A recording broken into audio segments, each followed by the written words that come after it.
And now, another episode of Crit Camp Gaming. Oh man, that's right. That's right. Incoming. What's up, guys? Hold on, next. Look, the applause stopped and then restarted because it's so high. That's right, guys. Hello. What day is it? It's February 25th. It is a Thursday, and I'm all by myself. I am this guy, running on my horse as a helicopter flies over my house. I don't know if you hear that, but it's yes, that was my helicopter that actually landed here and dropped me off of the stream. What's going on, everyone? I will be solo today, playing some Tiny Epic Quest, bringing the Tiny Epic Quest series from Gamelyn Games to the camp for the first time. So I hope you are all excited. Right now, Gamelyn is running another awesome Kickstarter for Tiny Epic Dungeons. So if that's what's maybe bringing you here, that's super awesome. Or you're checking this out on the YouTube to see some Tiny Epic Quest. I'm happy that you're checking it out. If you've never heard of the Tiny Epic series, there's all kinds of stuff. If you hit ! Tiny Epic in chat, in the Twitch chat, it will take you to Gamelyn's site where they have tons of stuff within the Tiny Epic game series. Why are they called Tiny Epic? Well, the whole game, I mean, right here, I have it right here, as backers of this back in the day, they all fit inside this box. It's like 1.5 inches by like 6 inches. The whole game, this epic game, a questing game of fun, is all in here. This one introduced their first iteration of, I don't have it right here on the physical thing, you'll see it inside the mod here in a second. Item meeples were introduced here. I don't know, the light's kind of blowing it out. Item meeples were introduced in this version of the game, which is super sick. So you've got great components, really interesting innovations that they do over at Gamelyn. From this to Dino Meeples. Who doesn't want Dino Meeples and Tiny Epic Dinosaurs? To Tiny Epic Pirates. To Tiny Epic Zombies, which I have here. What did they introduce in here? Oh, this had the Item Meeples, which was I wouldn't say Quest introduced it Item Meeples. I want to say it backed Zombies before Quest. Man, there's just so many of them. But as you can see, they're super rad. The artwork's amazing. The box are great, inside and out. Just awesome. I'll stop hyping it up. But if you like zombies, you like Tiny Epic Quest, you like pirates, you like dungeons, which is the newest one, you got to check out this series. So today, we're going to be checking out Tiny Epic Quest. What's Tiny Epic Quest? Well, we're just going to go. Well, the big kingdom of Mushroom Kingdom is under attack from goblins. We're going to be raising our score. We're going to be going for a score over 5 rounds that introduce a day and a night phase. By moving around a board. Each game is different as the board will change up. You kind of shape them up. It's 1 to 4 players. I'll be playing the solo variant today. And we'll be going for our highest score by learning spells, killing goblins, gaining legendary items by venturing through dungeons and temples and stuff like that. All within 5 rounds, and it's a pretty quick game. I mean, once I'm going to be using the official Tabletop Sim mod from Gamelyn, which is available right now in the Steam Workshop for Tabletop Simulator. I think it's $6.99 if you want to go check it out and grab it for yourself. I've tested it out once by checking out the solo variant rules to make sure it would work out well. I think I only hit 1 bug, and it may be because I'm not running the scripting myself correctly, but it runs well. It works great, and 4 people can hop in and play right now. I do want to say thank you and hello to everyone in chat, in the live Twitch chat. What's going on, Tommy Vulgar? And Xbox Mayor, thank you so much for the sub. 46 months, really appreciate that. We'll fire off a fun spin for you, sir, as I have to drive the ship solo. Have to do it solo. So, I hope you're all well. I did just want to talk a little bit about Tiny Epic Dungeons. I don't know if anyone here is also a fan of the Tiny Epic series. As you can see, I am, and I love what they do. They have a dungeon game out right now on Kickstarter. They're destroying it. Let me just go see how many backers are there. They've got 15,600 some backers, and they're currently inching up on $800,000 over their $15,000 goal. So congratulations to Gamelyn, and I hope everyone's excited, man. It's going to be a dungeon crawler. It's actually 2 boxes. So you have the general dungeon crawler, which kind of fits within the Tiny Epic series style, which is like every other Tiny Epic game. But then they have a second stories version, which is a campaign mode. So it's going to be pretty sick. And I recommend going and checking out if you like miniatures, if you like dungeon crawling, if you like loot, if you like boss fights. That's what it seems to be including in there. And it looks really exciting, and the artwork looks amazing, and they've blown through every single one of their stretch goals. So if you want to jump on that, I think it's $40 for like the deluxe version, which I think includes all the unlocks and the stories game. So you actually get 2 Tiny Epic games for $40. And there's a lot in these boxes, guys. I'm not just saying it's just like a box of cards with little wooden meeples. Nah, man. You'll see in Quest, and this mod is true to the form, that all the little weapons, you get an item rack in this you can hang up as well, stuff like that. It's worth checking out. I think we're going to be backing it. It's just so cool. Yeah, I'm just looking at the Kickstarter page here, man, and you just get a lot of stuff for your money. So I recommend checking that out, and it's just a way to jump on kind of the hype train and get you guys excited about the series. Now, again, I'm playing this solo style, okay? I can't wait to do this with Lyle and maybe bring in some other people and stuff. I hope this is sort of the launch for us to check out a lot more of the Tiny Epic series. And I'll say that every Tiny Epic game, the mechanics and everything change from game to game to game based on its theme. So in Tiny Epic Quest, like I said, we're going to be doing 5 rounds of a day and night phase where we're going to be moving throughout the Mushroom Kingdom that's being attacked by the goblins and it's falling apart, and inching towards a score goal. So in a single mode, we're going to be trying to get, I'll show that on stream here in just a second, a certain number to get a certain ranking to see how well we did. I'm not going to go in depth when I jump in here because I felt like when I tried to teach this quickly to my 7-year-old son, which is always a good gauge on, is this something that I can just put in front of him and have him learn? Or is this something that, I have to spend some time doing? I'm going to jump in and kind of talk about the turns and what happens because there's a lot on the table for such a Tiny Epic game. But don't let it overwhelm you because basically during the day, you're just moving around and setting up combinations and ways to gain points. And then at night, you're resolving those through push your luck rolling. Who doesn't like to move off basic movement cards and then push your luck at night? Everybody does. What? It's as simple as that. Now, what's going on, Sassy Smork? It's good to see you. Good to see you. So let's fire off the first wheel spin here for good old Xbox Mayor and Tanner. Thank you so much for the support, my boys. Good to see you guys, and I hope you're staying safe and well in the South. That everything's good. And then we're going to rock and roll here. Ow! 5 burpees. Courtesy of Tanner. Hope you're good, buddy. I think this number's correct. Lyle will probably correct me. I'm probably more than 470, but I'm going to say I'm at 470 because I did that there. So, and then we got one more from OCS1 Spectre. How you doing, buddy? I'll give you a crit there. We'll do one more wheel spin here for OCS1 Spectre, spinning it with those Twitch crits. OCS1, or anybody else hanging out in chat, I know some of you are familiar. We were talking in the Discord about the Tiny Epic series. Does anybody own every single one? Oh my gosh, 5 more burpees. I might have to do some of these today if we play through the solo mode variant pretty quickly. It's a chill single mode stream today, so we'll see if we get some time to work out. We'll work out.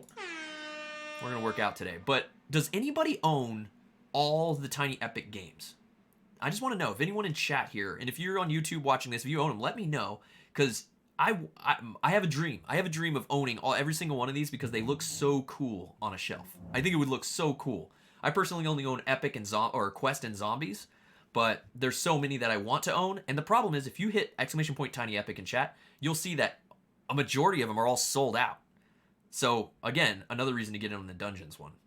Have I played Hades? Says Sassy Smork. I have. I haven't streamed it. I do play the roguelike. Yeah, I do have it. I haven't gotten too far into it, but I do enjoy it for sure. I do enjoy it.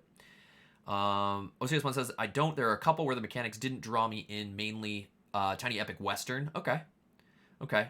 Drew says he's got Galaxies. That's right. Galaxies, I see a lot of people hyping up as like a great family one to play. Western, Zombies, Quest, Mechs. That's right, Mechs. That's right, they had the meeples with the mechs. And dinos. Awesome. Yeah, I want to get Galaxies. I mean, so many of these I want to pick up. But another tip, I think it was Drew who said that if you get in on these Kickstarters, a lot of times they do optional buys where you can fill out your library. I think that was you, Drew, that was saying that. So I'm maybe looking to do that too. I don't know what the pricing would be there. I'm not looking to drop hundreds of dollars on all the Tiny Epic series at the moment, but check it out. Check it out if you're interested in checking those things out. !Tiny Epic in chat.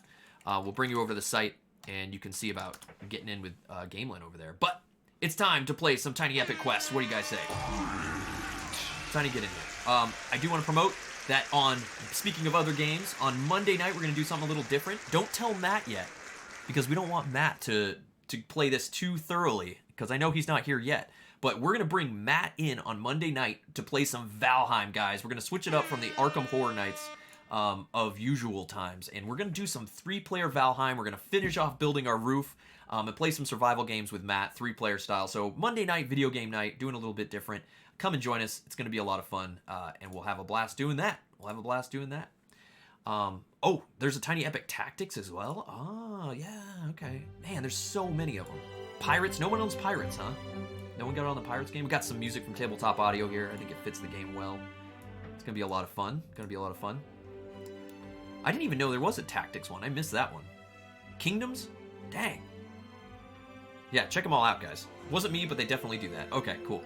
Well, I gave you all the credit, Drew, so you're the cool guy. Yeah, the building system in Valheim is so good. They just did an update. I don't know what came through in the update today.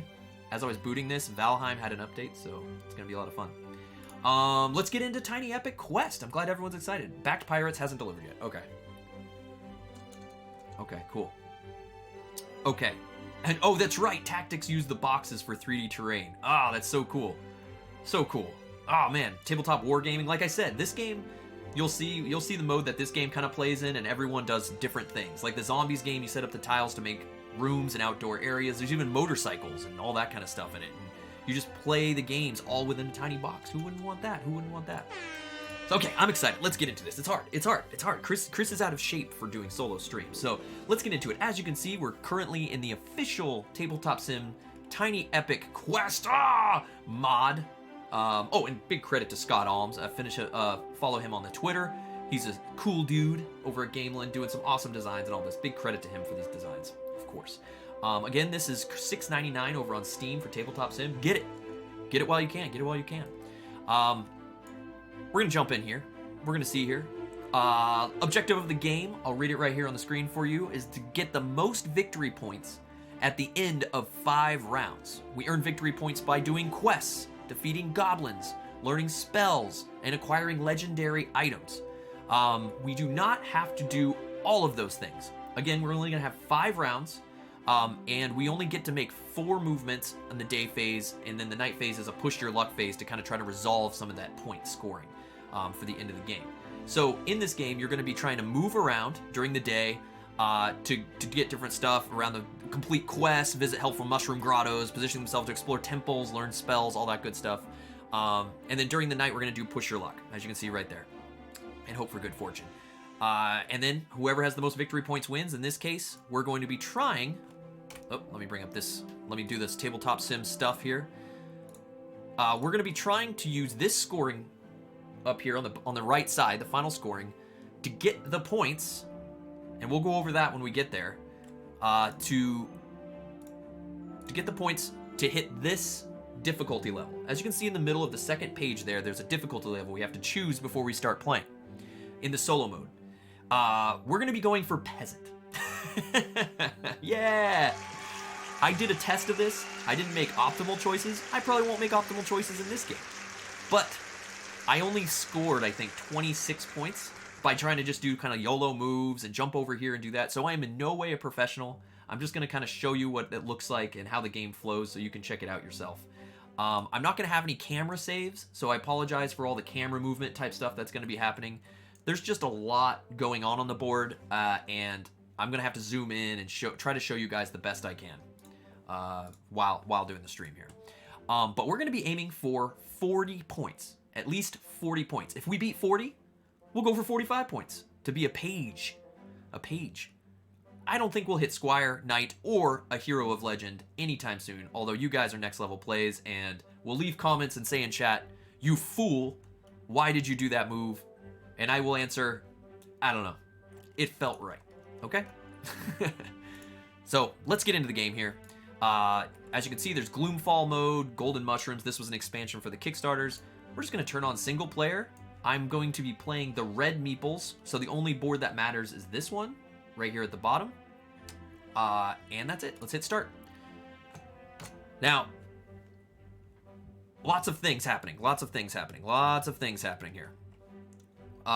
Don't let this be overwhelming. This is the setup for the game, and I will say that the setup is, of course, a busy setup, like I said before. There's a lot going on. I will describe the areas and then talk to you more about what we're doing as we move through our turns. In the middle of the board, right here, this middle section, are the map tiles. In setup, what just happened there are 4 castles for the 4 colors. Even in single player, you lay them out in the 4 corners. Blue, red, green, yellow, that kind of thing. Right here, here, here, and here are the castle tiles. And this is where you'll be starting. Since we're the red meeples, right here, here's our item meeple. We are right here. On top of that, you place other tiles that do various things, from temples, as you can see on the right side of this tile, obelisks, which you see on the left side of this tile, and what are the other things? Grottos, which are on the right side of this tile, portals, which are on the left side of this tile, where you can attack goblins and stuff. What does this mean? What does this mean? These are the places we're going to be moving during the day to do various things. Temples allow you to move through to unlock legendary items and get other quest items. Grottos allow you to trigger things.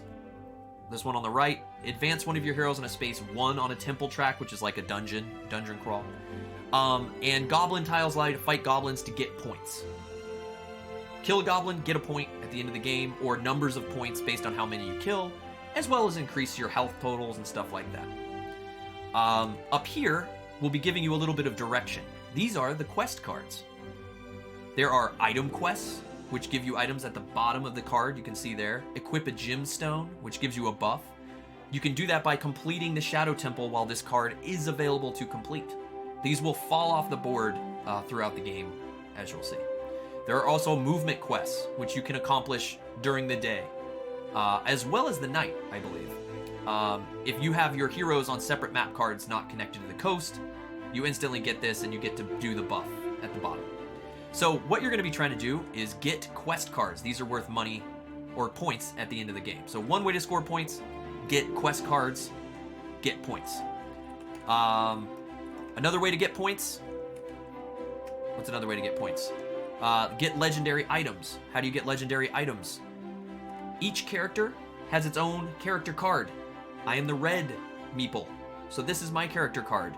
You see 3 rows on the card. Those are the items that are known as legendary items. I'm going to be trying to get the sword, or the shield, or the scepter, but chances of me getting all 3, not good, because I have only 5 rounds to do it. I probably could do it, but is it beneficial? I don't know. Never pulled it off. But as you can see, there are temples or dungeons that need to be accomplished in a certain order in order to get the item. If you get the item, it's worth victory points at the end of the game. So 1, get quests, get victory points. 2, kill goblins, which I'll talk about in a second. Or 2, get legendary items, get victory points. 3, kill goblins, which are these tokens here. This token right here, this green token, represented by this goblin with hit points around it. On the left here. Kill a goblin, get points. I think I breezed on that. So kill goblins, get points. Get legendary items, get points. Accomplish quests, get points. And the other way to get points is learn spells. And this is the spell track right here. By going to what are known as obelisks. I know this seems like a lot, but it'll make sense when we start playing. I just want you to know where I'm going to be going. On the left side of this card is an obelisk. This one, for instance, is the spider spell. It says learn the spider spell. If at any time my meeple's on here at night and I rest with the magic mushroom tracker high enough, I can then learn the spider spell, for instance. Hey, Desert Raven Gamer, good to see you. Thank you so much for the 35 months and joining my very unorganized, confusing, how to play quick overview of the solo variant here. But we're going to be trying to move this mushroom track, and this is my magic thing right here, up this track, this direction. The further up it is, the more victory points I get because I know more spells. So again, on the left, totals. The more spells I know, the more points I'll get at the end of the game. Middle section, the more quests I accomplish, the more points I'll get at the end of the game. The more goblins I kill, the more points I get at the end of the game. And at the bottom of the card, which I'm kind of blocking here. Why can't I unblock that? There we go. At the bottom of the card, legendary items, you get 4 points each. So there you go. There you go. kill a lot of goblins, you can get some good points, and we're going for a 40-point goal to be peasant level this first time. All these items over here have to do with the quest cards I talked about earlier. This is the night day phase tracker, and these will be the dice we'll roll at night, and I'll go over that when we hit the night phase. Woo! I hope you got some of that. I didn't talk even about everything because I didn't talk about the dice. I didn't talk about our movement cards yet, but we're going to do that now as we play. Now, to start the game, we set up the board here. We're starting at the castle, and the first thing you get to do is choose an action, meaning a movement action. How do I choose a movement action? You go up here. There's a movement deck, and these will be shuffled and then chosen. I can move my meeple by raft, north-south, or I can move a meeple by horse, east-west. We want to choose our movement based on how the board has been randomly laid out and what's available from where we are, what our goal is, which is kind of like, maybe do we want to go for quests? Maybe do we want to go for goblins? These are the choices you get to make, and there's no right or wrong choice, but there probably is an optimal one. I don't really know. But I do know that after 5 rounds, we need to have the most points. So let's try going by how this map board looks and what our quest. Let's start by looking at our quests. This is rough. Maybe not. Let's not look at our quests. Let's look here at what we need to do to get legendary. So what this means here, I'm going to zoom in here because you can see there's a little sword. To get the sword, and if we get the sword, we can get more punchy things, which allow us to kill goblins faster. So if we get a legendary item, it'll let us go after a certain route of things faster. Or we can defend ourselves with the goblin, or we can conjure magic with the scepter. So this would kind of be something we want to do. Now for the red meeple, each color has its own kind of advancement track here. I have to accomplish this dungeon, or this dungeon to move these ahead, and then this dungeon, or this dungeon to move it further. Or for each track. That was described poorly, but I think you get what I'm saying. I have to defeat this, then defeat this to get, during the night, the equipped hero gains 1 punch on a goblin for each power, as is my power, spent. Allowing me to defeat goblins faster. Now, let's see if any of this coincides with what's currently available on our quest track. Currently, we can try to go after this dungeon, the Shadow Temple, which is relevant to us on our first track here to go like a magic route. At any time, we may convert health into power to use as a resource. Interesting. We also have movement here. We need to get this state. Can't be in our castle to do that. Or this state. This one gives us free goblins. This one lets us go down the magic track. I'm thinking, let's try to go hard magic track. Let's focus on going hard magic track. So I'm going to go after this quest. As soon as my meeples are in this state, I'll be able to do this thing. Meaning advance the spell token 1, which is worth victory points at the end of the game. On top of that, let's see. So I'm here, and I need to get my dudes into this formation here. I have 2 movement choices, raft or horse. So I can go north, south, or east, west with 1 meeple. The fire dungeon is right here and could put us... What was this order? That doesn't help us. It needs to be 2 up and 1 in the middle. Down, middle. And it can't be in the castle. So if I go up here, we could fight goblins. Or gain 2 health. We don't need to heal. Down here, conjure 2 magic. Advance the magic token forward. This will have to do with night and how we push our luck.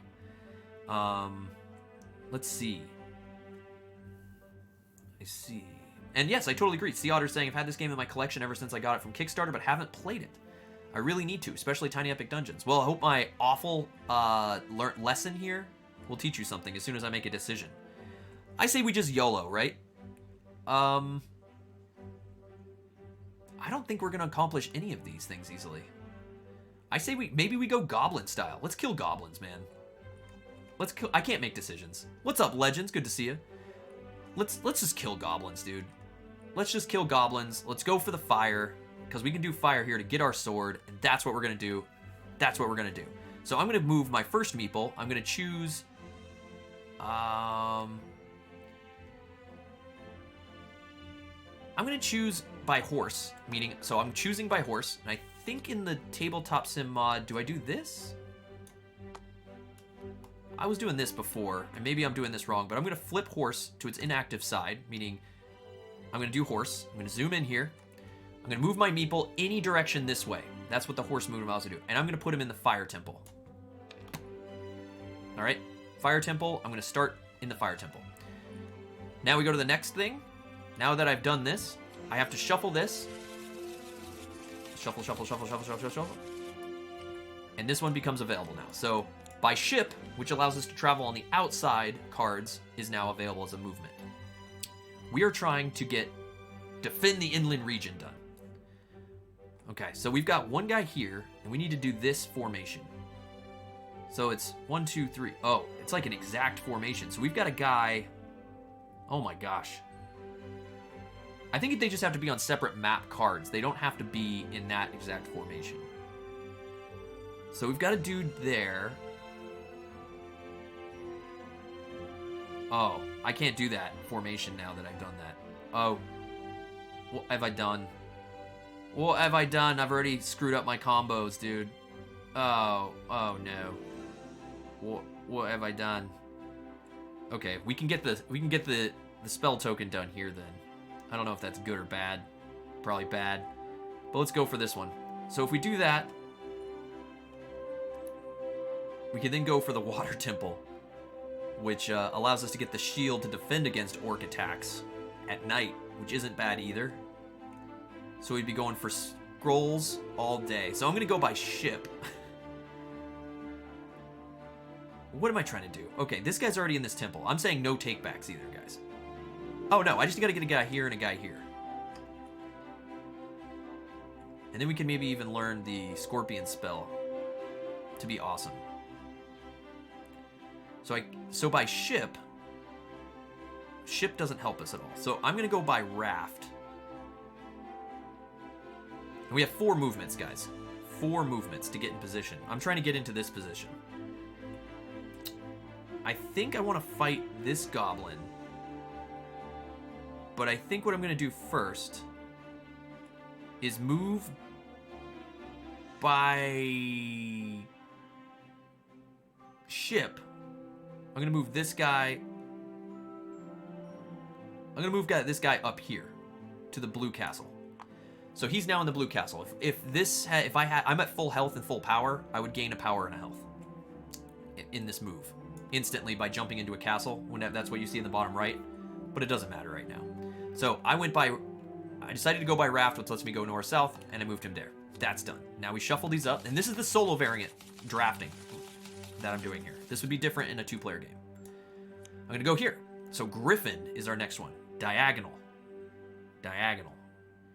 I need a guy on this tile, and I need a guy on this tile, and I need a guy on this tile to accomplish this. So that really screws us up, doesn't it? I should have gone by ship. That was bad. I don't think defending in the class has to be in that exact formation, just not on the tiles on the edge. Right. Well, it has to be in a... I think it just means you got to be like this. So,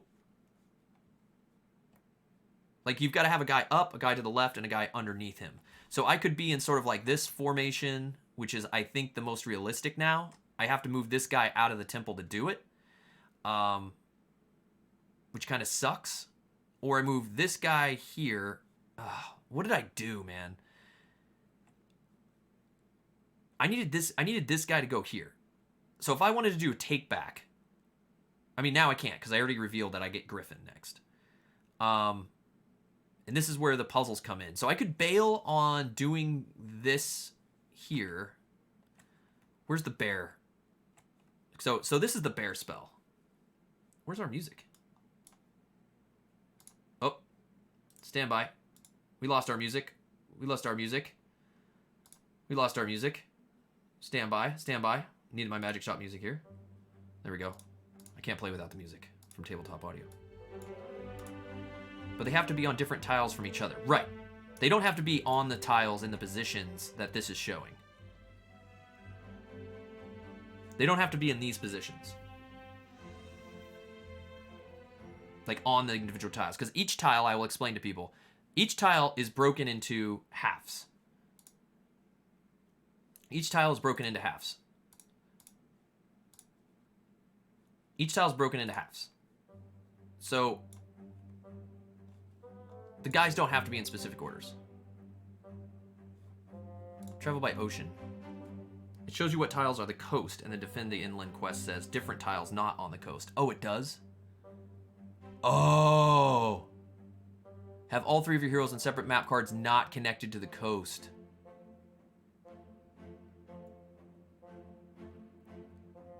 If you go back to the travel.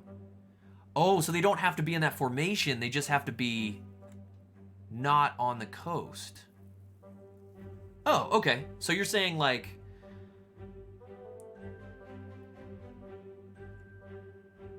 I see what you're saying. So I could be on any of these inner tiles.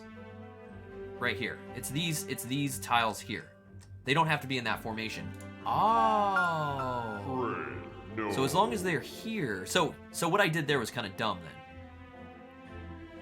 So I could have just come here and done this with the goblin. Okay, I'm gonna rewind once. Because we're learning. We're still kind of learning. First place, guys. First place. So I'm gonna move him there. We're doing a little bit of a rewind. That allows me to go there. I'm then going to go... What's this do? Deal 1 to a goblin that one of your heroes is attacking. This guy is attacking goblins. So I'm actually... Oh, if I do that... Oh, that's fine. Okay, so I'm gonna go here. This is the next level plays. So currently what's happening with the music, and I really apologize, is my mom is using my Spotify account to put the baby down upstairs. And so she's stealing my Spotify account over and over again on the Google Home. So I'm having a music battle with my mother upstairs for the Spotify account at the moment, and she just stole it again. I am in an epic battle. Whoa! Can't do that. DMCA.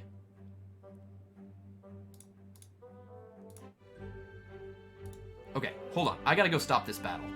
Give me 2 seconds.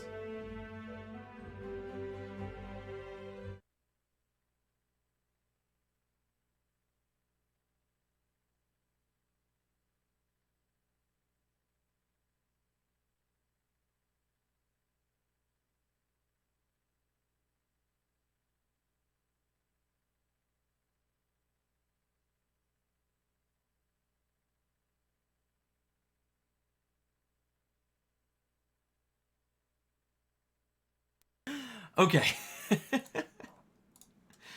Apologies for that. We win.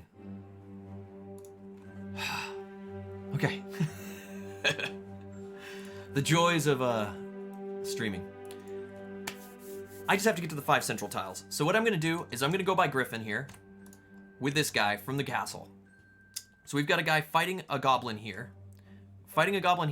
I'm moving him here, and this tile says deal 1 damage to a goblin that one of your heroes is attacking. I'm attacking here. So I'm going to take this tile and rotate it 1 damage. Boom! Woo! We did a damage, guys. We did a damage. Pow! Take that, goblin. Why didn't it rotate? Oh, it didn't rotate the thing? Okay, we'll do that. So now it's rotated. We're good. Okay, so we have 1 damage on that goblin, and this is done. Now we have 1 more action card. There's only 1 left. It's foot. Apologies for not showing it. And it's crooked now. Foot lets us go one card any direction here. And we're already inland. So I'm actually going to move. So I could go after another goblin fight, and we can go hard goblin strat.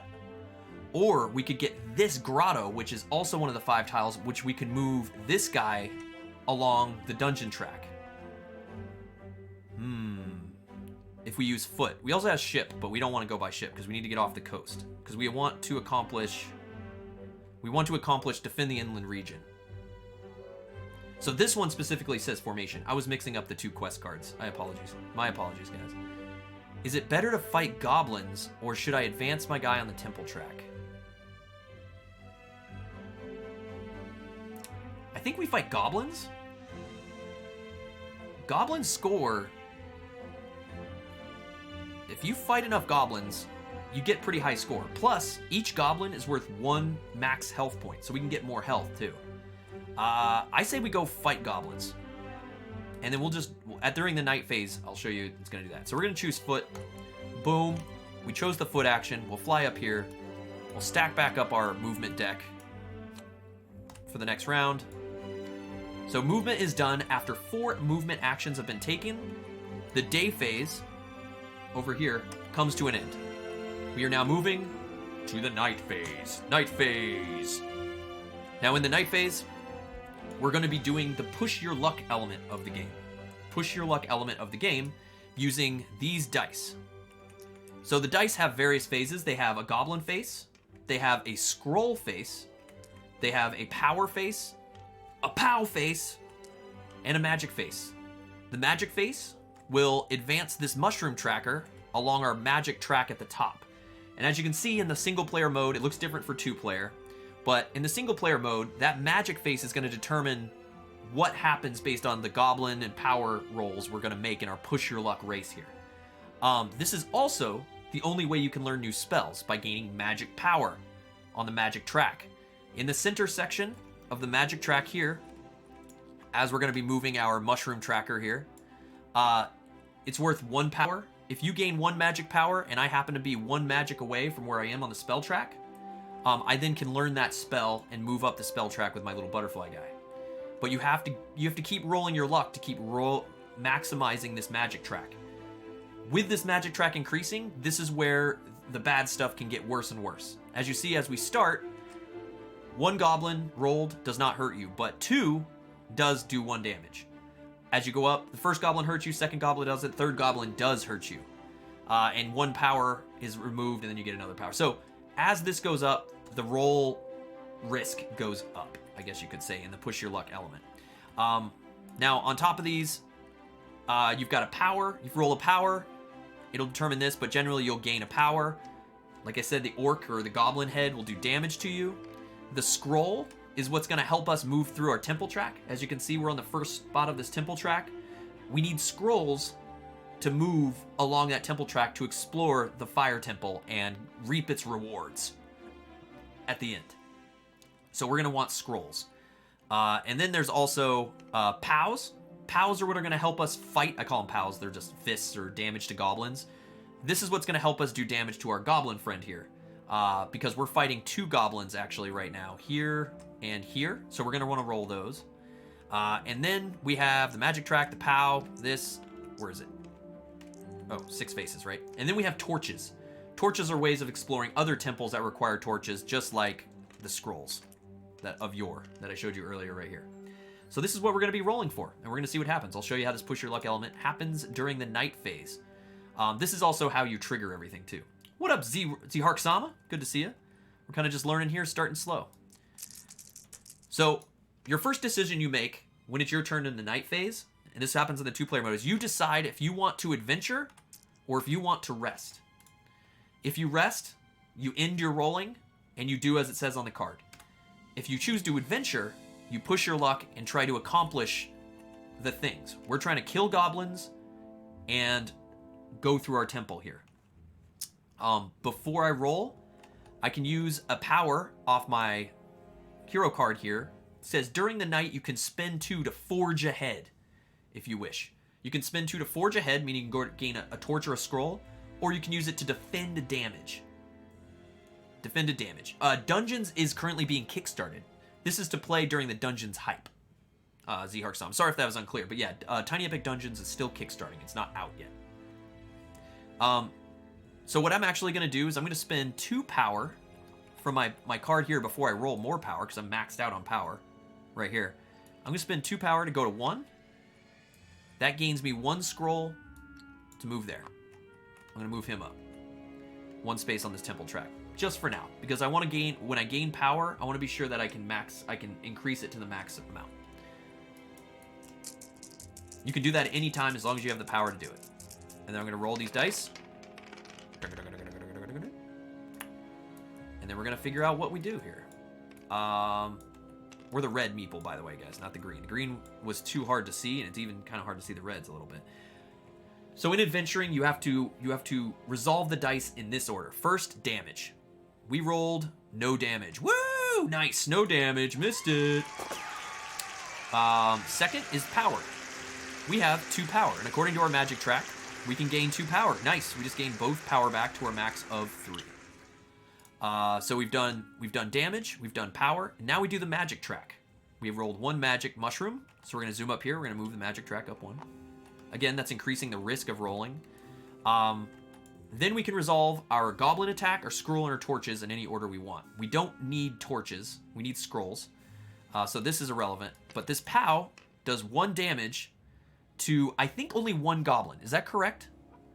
Correct me if I'm wrong, but I think I can only take that 1 damage to attack my goblin of choice. I can't attack both once. This one's been hurt once, this one has no damage. So I think I'm going to stack my damage and hit this one. If I can do 1 damage to both, please let me know. Or I guess I could look in resolving our damage dice here in the rule book. Yeah, roll damage to a goblin that one of your guys is attacking. So there you go. It's only 1. It's only 1. No. So we're going to do 1 damage to this goblin. So he's getting there. He's getting there. He's getting beat down. All right, so that's it. We did that. I rolled. Now it's my turn to roll again. I will choose to keep adventuring. But I'm actually going to spend 2 power to gain another scroll so we can move through the dungeon a little bit better. Okay. You cannot use your power to attack goblins yet. We can do that if we get the sword. Okay, let's roll these dice. But we need to get through this fire temple to even get the legendary sword. Okay, we got 2 power, we got a scroll, we got a goblin, and we got a torch. Torches are irrelevant. The goblin, we avoid. Goblin doesn't hurt us. Missed us. Woo! We got 2 power, so we regain our power that we spent. Nice. And we got a scroll. Now, on this temple track, I need 2 scrolls to advance my meeple. I only have 1 scroll rolled. I can use this scroll and spend the 2 power that I just gained to forge ahead.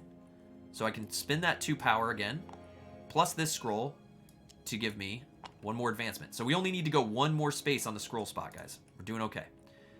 After that, we're done. Nothing else happens. Roll again. Let's keep adventuring. This is the push your luck element of this game. All right, we got 2 torches, which are relevant. We got 1 guy. We missed that damage. And we got 2 power again. So these power rolls are great. So we regain our power. Again, we need 2 scrolls to advance here. So we got to keep pushing forward. We got to keep pushing forward. Oh, guys, I totally forgot. Did anyone call me out on it? We accomplished this quest. We were supposed to refresh this quest as soon as we accomplish it during the day. We were supposed to accomplish this. It's not going to change much, but my bad. We actually got this quest card. Hype! Objective achieved. Objective achieved. Whenever you complete a movement quest during the day, as soon as you complete the quest, you take the card. You take the card. You take the card. Again, first plays, guys. I'll be better. So you take the card, you put it under your thing here. I think this will auto-advance. It does. So we get to take the card. This will be worth money in the end game as a movement quest. And we get to advance our spell token by 1 in the spell library at that time. So this didn't really change anything because we're not on any obelisks. But we're actually at 1 spell learned. Not there, just right here. We're actually at 1 spell learned. So if we were at an obelisk, it would have mattered more. But we want to make sure that we got that quest done. So we did it, though. We did it. Not a bad miss. But what did that do? As soon as we take that card, we refresh, we scoot everything over, and we made the forest temple available to us. Again, it didn't really change much, but that was my bad. I forgot to do that. Talking too much, playing too slow, too worried, too scared, too nervous. Live gaming, it's hard. All right, here we go. We're gonna keep adventuring now. We need to get these. Oh, magic track's gonna be going up a lot more this turn. Again, this torch, no good. So goblin, we missed that. It doesn't hurt us. We got 2 magic, so we get to come up to this magic track. Go 1, 2. We're almost to level 2 of the magic track, where things get harder. And we got 1 POW. So who do we want to put it on? Let's put it on this guy. So 2 more damage for this guy to go down. 2 more damage, and we kill this goblin. This is on Tabletop Sim. This is an official Tiny Epic Quest mod from Gamelyn Games. It's $6.99 right now. They do go on sale. I think they just came off being on sale. Okay. We have 2 power. Again, we need scrolls. So, we need scrolls. We need scrolls. We need 1 scroll, and we can finish this dungeon. We need 1 scroll to finish this dungeon, guys. Woo! That was a bounce. Did we get it? Yes! These torches are irrelevant. We're rolling torches like crazy. There's the scroll we need. That's 1 damage. We missed that damage. Resolve it in this order. Miss the damage. We then advance the spell to the 2nd level, where that first damage will count next time. So we're at the 2nd level, and we got a scroll, so we can forge ahead for 2 power. Plus this scroll moves us up to the final of the track. Woo! That's an objective achieved. Now we've accomplished Le Temple. We've accomplished Le Temple. This guy can advance no further. So how do we reap this reward, you ask? Oh, how do we reap this reward? Well, there's no quest for it, so it's not a big deal quest-wise. But it is a big deal player card-wise. As you see this fire temple right here on my quest card next to the sword. That means we'll be able to advance our legendary sword up 1 spot. Not immediately, though. Not immediately. This will only happen when we rest. When you finish your push your luck element. If at any time I keep pushing my luck and I lose my health, which I'm at 6 health right now, so we're not really worried about it. If I lose all my health and become exhausted, I would be pulled out of that temple and I would not reap this reward, I believe. So we got to be sure we don't. It's like Escape from Tarkov, right? We went in, we got our gear, we need to get out. Oh, I know. I know, right? But DMCA, I gotta be a DMCA. I wanted to play Zelda music, but I was a little scared. So we're playing some tabletop audio stuff for sure. All right, here we go. Yes, we got it. And that's it. So we accomplished the temple. We're still trying to kill our goblins. We're only the risk factor is going up, whereby now first damage will hurt us, second one doesn't, and the first power doesn't count. Now we'll be using power to defend against damage. Is really all we're using it for since we accomplished our temples. So we need to fight these goblins. So let's fight these goblins, huh? Let's fight these goblins. Okay, 2 goblins, of course. Goblins. We only have 1 power. This doesn't mean anything now. We got 2 power. The first one now doesn't count, but the second one does. So we're at 2 power. I could use 2 power to block against a goblin hit. We're grinding for goblin punches, but I'm just going to take the damage. We can always heal up later. So we're at 5 health now. 5 health down here on the player board. 5 health. Let's roll this thing. Let's roll this thing. Okay, so that's going to be a damage. According to the chart, we're now taking 1 damage from that. We got 2 POWs. That's good. Woo! That's almost a crit right there. This doesn't mean anything anymore. So we're taking potentially 1 damage. Unless I want to use my power to block it. Which I'm not. I'm going to take 1 damage for now. Whoop. This should have restarted. Okay. We're going to take... the magic track's going to go up by 1. And then we're going to take 2 punches. We're going to do 2 punches here. Which allows us to kill this goblin because we're 1, 2, goblins dead! Nice. Objective achieved. Okay, we killed the goblin. So we immediately take the goblin token, and we will put it here as our goblin killed trophy. It is now ours. Also, you'll see in the top right corner of the board, it said, or top left corner of the board, max 6 health plus 1 per goblin token. So we get to up our max health to 7. And this will be worth points at the end of the game. Boom, we're winning. Take a goblin slap. That's right. Boom.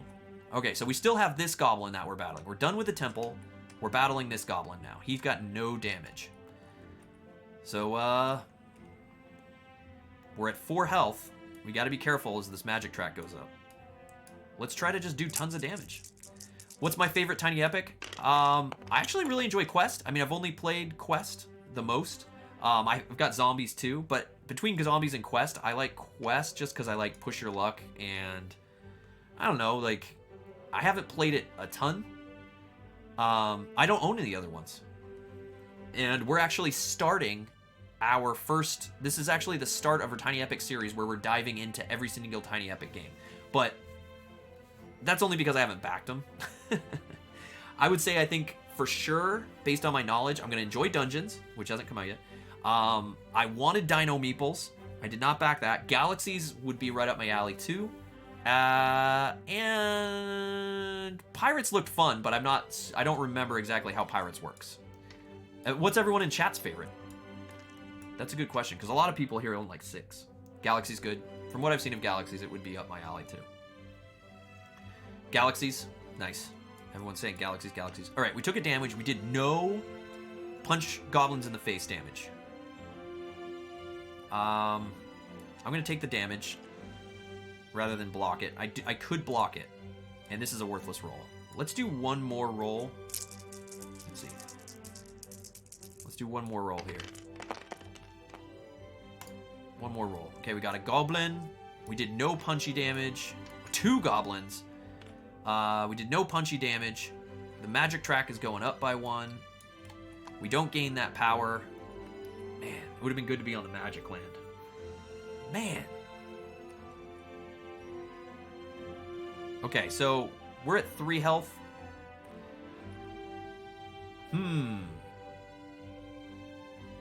we rest? Do we rest? I don't think so. I think we keep pushing.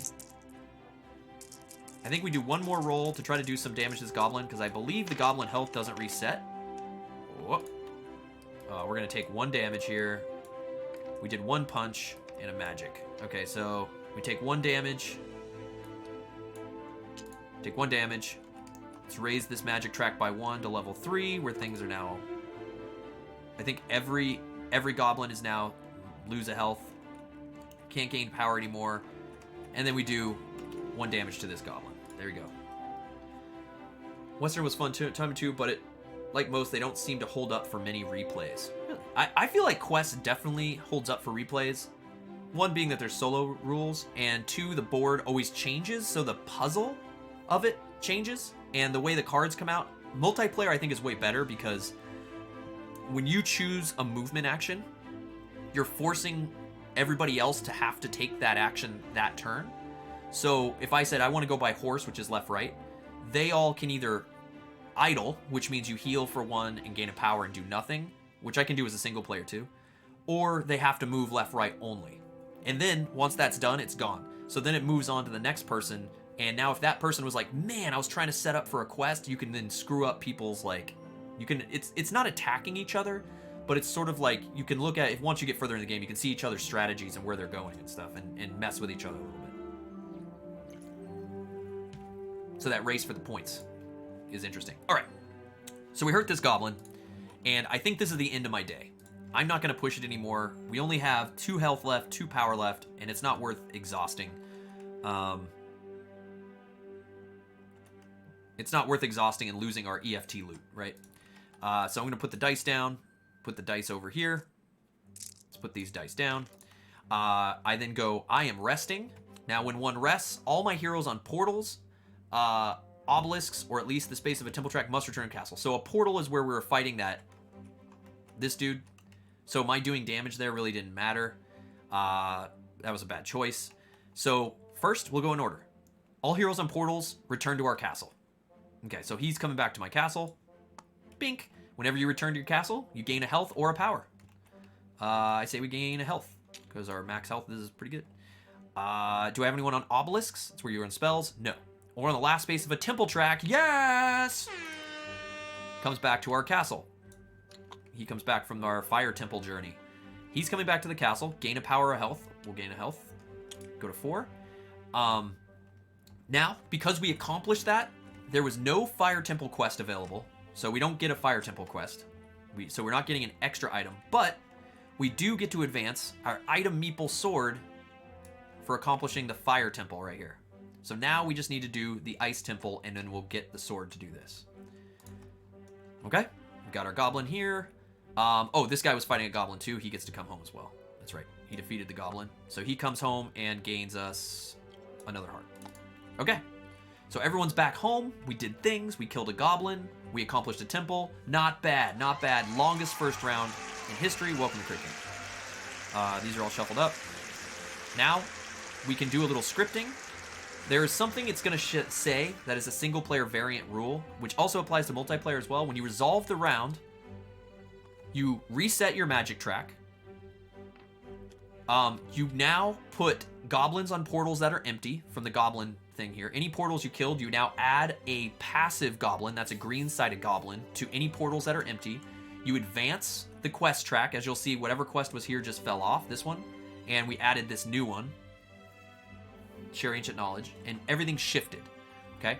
And the third thing that happens is we have to go, and in single-player mode only, it's in multiplayer mode, you flip every goblin token right here to the red side, which means they are aggressive.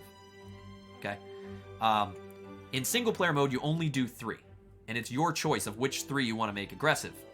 So the idea is, our goal here is to become goblin slayers, right? So we need to get the Ice Temple to get this sword to make us more powerful against goblins. Ice Temple.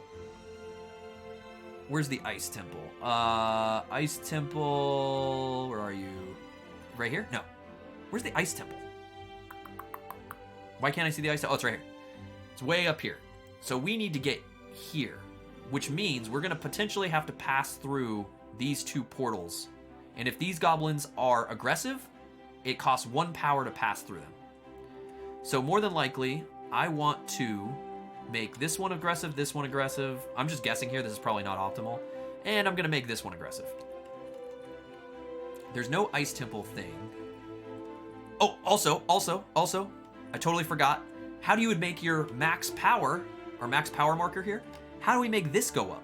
Killing goblins advances our max power.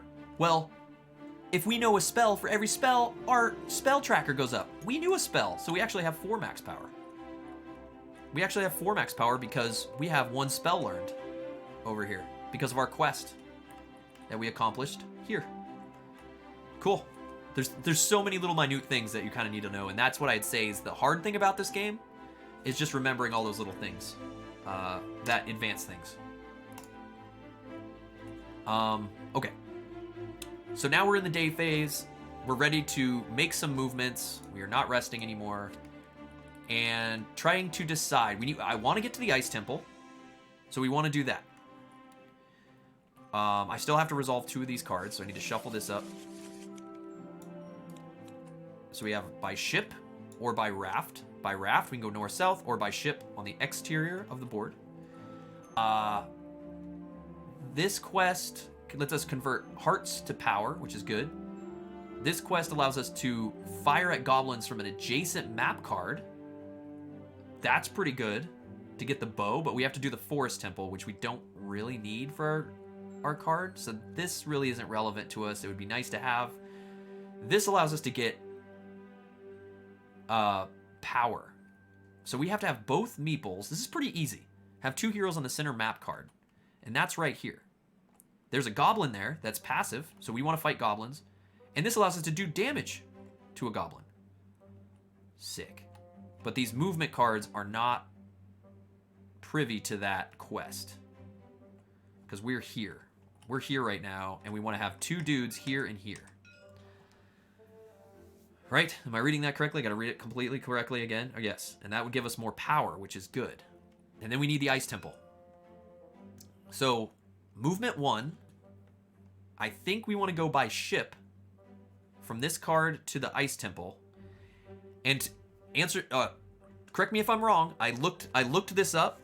I've looked this up, I think, and maybe I just missed it again. Can I go by ship through an aggressive Can I go by ship and it not affect me as if I'm not passing through... Am I technically passing through a tile if I go by ship? If I go by ship and I try to go up and around here to here,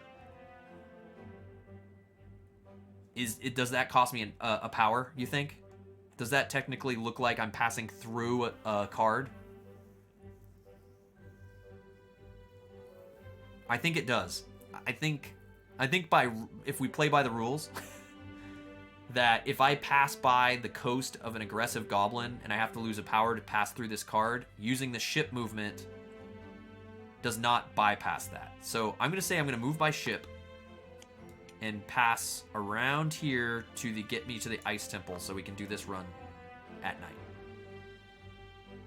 Oh, by the way, guys, we're on the round 2. This is the start of round 2. See our little tracker moved up? So we're in round 2. And we're going for 40 points. 40 points. Okay, so I'm going to do that and just do... I think that's... Until I get an answer, that's the safest bet right there. And then we'll flip a new movement card. Okay, so we have by foot, which is good for getting here. We just need to get Griffin. And then we'll be good. So I'm going to go by foot to move this guy to Goblin. And I'm not passing through anything, so I'm just going to do that. It's an easy. So he's now fighting this Goblin. And I want to get this guy here because that allows me to deal a free damage to him. And then we'll accomplish this quest. So I went by foot, done. Okay, shuffle this up. What do we get? Horse. Okay, left, right. So this actually guarantees we're going to be able to pull this off. I wish this card had more benefit to it rather than just a spell. I wish it was a Mushroom Kingdom thing. Griffin doesn't allow us to get here either, which will become available next. Nor does Raft if I went over here. Ooh. Move another one of your... Oh, I'd have to move another one. Dang. I need him to stay at the Ice Temple, and I need him to keep fighting this goblin. This would be a cool... This grotto allows you... This Mushroom Grotto here allows you to move any of your other heroes up to 3 map cards away. Which is super sick.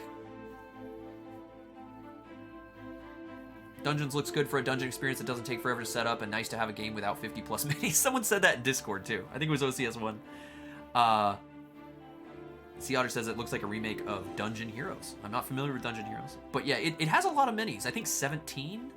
So for a game that fits inside a small box, 17 miniatures, sculpted miniatures, it's pretty sick.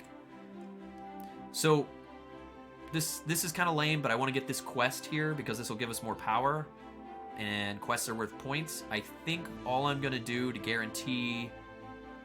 Actually, we'll have Griffin, so I could go here to gain power. So I'm going to go here.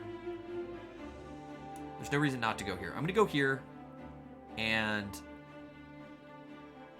gain a power for the night phase by going to the Green Castle. I visited the Green Castle. I can gain a health or a power. I'm going to gain a power,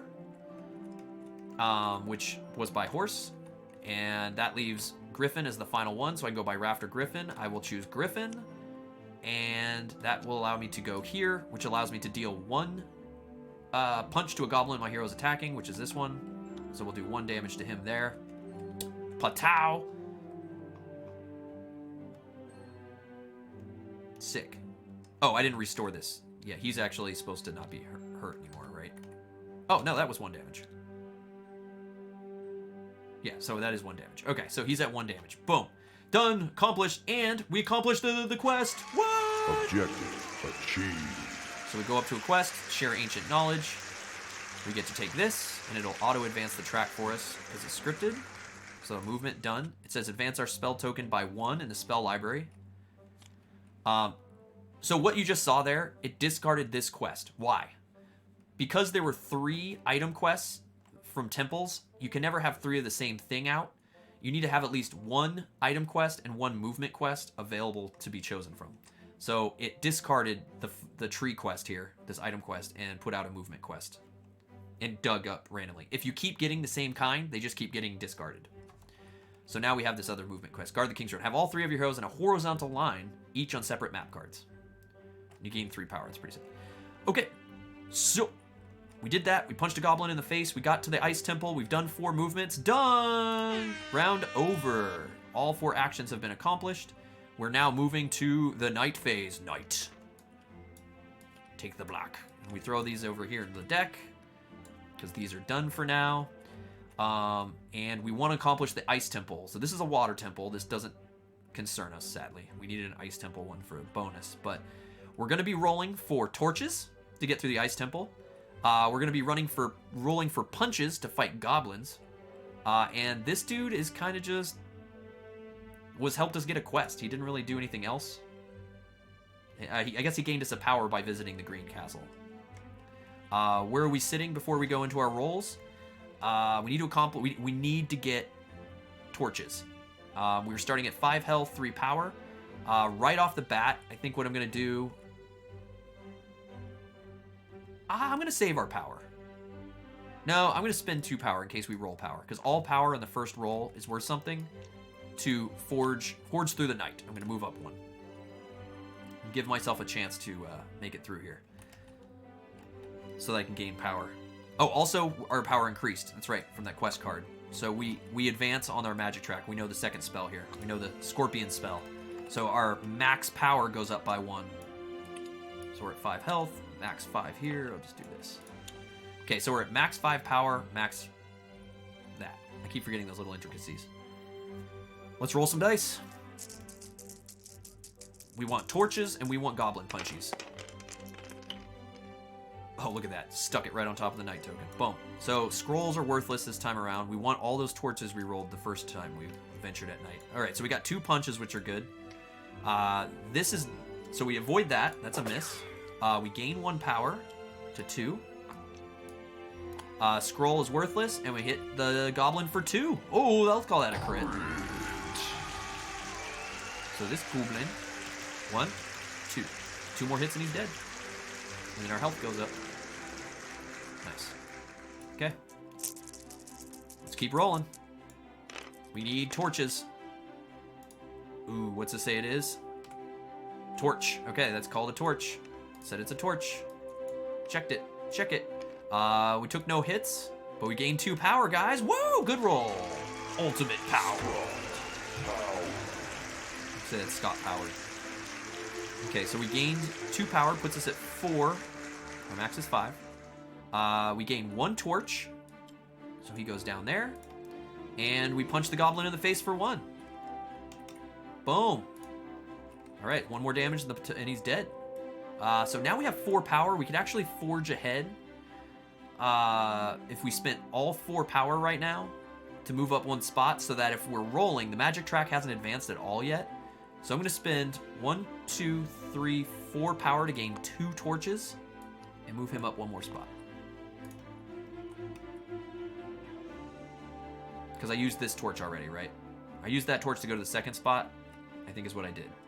Okay, let's roll these dice again. We need torches.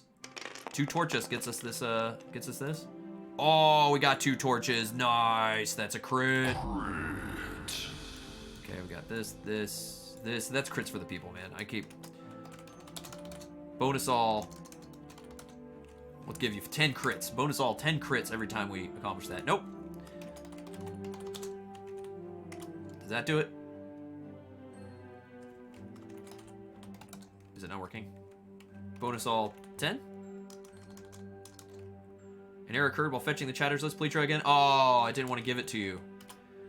Bonus all 10. There we go. 10 crits to everybody. Okay. And we'll do that because we accomplished. Look at that. We were here. We did 2 things. Boom. Accomplished the dungeon. Objective achieved. Okay. There's no quest, so we don't accomplish that. We'd only get that at the rest anyway. But we did that. I'm supposed to technically do this first. We avoid this damage anyway. We get the magic track goes up by 1. And we punch a goblin in the face for 1. We need 1 more hit on our goblin. Where is he? Right here. Oh, no. We need 1 more hit on the goblin. He's dead too. Mission accomplished. Objective achieved. Okay, so that comes down here. And that raises our max health by 1. Nice. That's 2 goblins dead. So we accomplished the temple run. We killed our goblin over here, right here. And now, what are we grinding for? We're not really grinding for anything. I guess we could just roll to sort of gain health. We could also get hurt. Or gain power. I mean, technically when we rest, every single one of our dudes is coming back. Actually, I think our mushroom dude doesn't come back. Portals, obelisks. Yeah, our mushroom dude stays. So we're going to gain at least 2 power. He's going to stay put right here, right on Maple dude here. But we're going to get our sword, and we can choose who we want to have our sword. Is there any point in rolling? Let's just roll. Let's try to get some more power. That's what we need to do. Just sort of gain power. There's also grottos that we can gain more power. Okay, that was dumb. I don't know. I'm not sure if this was a good idea. We took potentially one. Well, we took 1 damage. Avoid the first one. The second one hurts us, so we go down to 4 health. Magic track goes up by 1, and we gain 1 power from that. So we traded a health for a power. Is it worth grinding power on these dice as a resource later on? We can always gain power by going to grottos and stuff, and health as well. I just feel like we're wasting an entire night phase because we accomplished what we needed to accomplish. I'm gonna call it. I don't think this is a good idea. I think I'm being greedy by doing this. Okay, whoa, taking off. Okay, so what did we accomplish here? Boom, we're done. Put the dice over here. We are resting. Ooh, sleepy time. Heroes on portals, come home. This guy's coming home. Boop. Health or power? Power. This guy accomplished a temple. Yeah, he's coming home. Let's gain power. I think it's easier to gain health. So we'll go to 3 power. This guy stays. And because we accomplished this ice temple, we come down to our player card here. We needed the ice temple right here to get the sword, so it comes here. Pink, we got the sword! Swing! Yes! Mission accomplished. All right, so we got our first legendary item. Hi! Take it out, swing. We're gonna take out our legendary item, and during the night, the meeple I have this equipped to, he's gonna be our fighter meeple, gains 1. It says it gains 1 punchy for each power spent. So let me just clarify.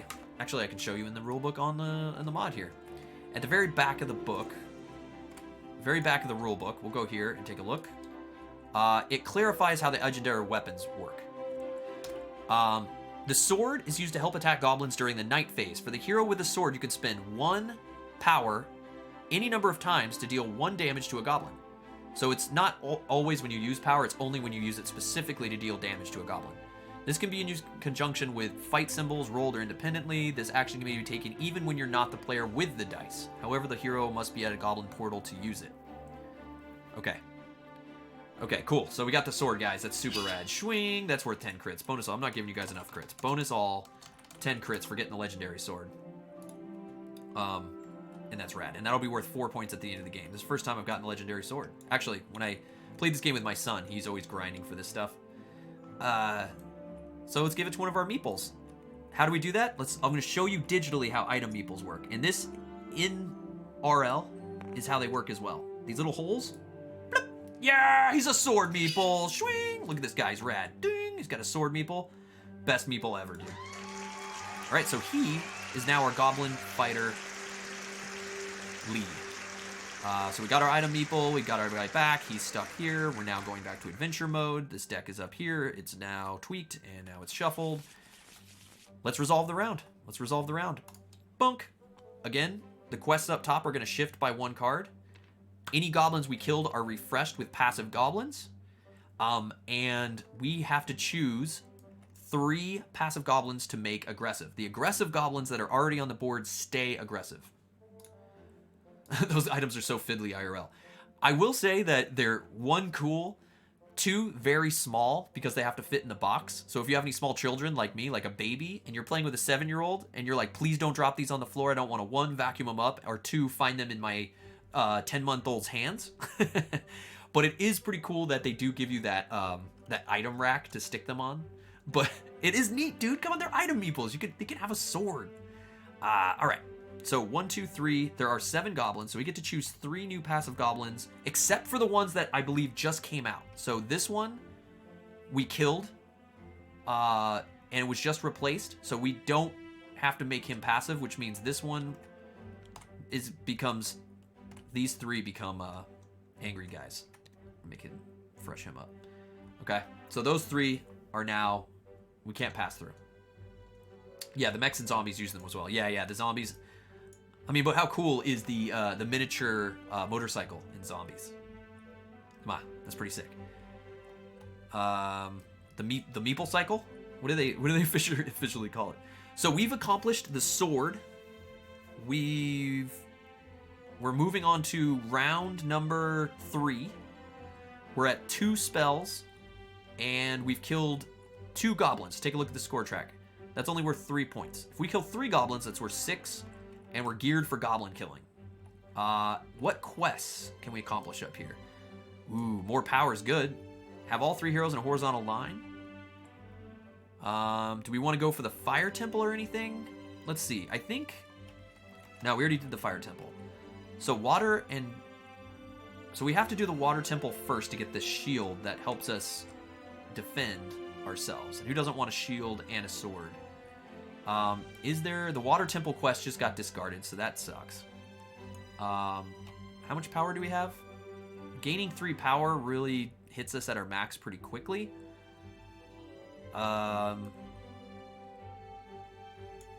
Unless we want to try to learn some new spells this time to get more power. I think we're just killing goblins.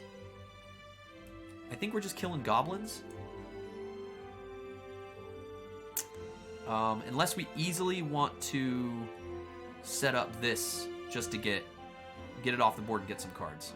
How much are quests? The quests, we have 2 done, so we're at 1. Triples at 3.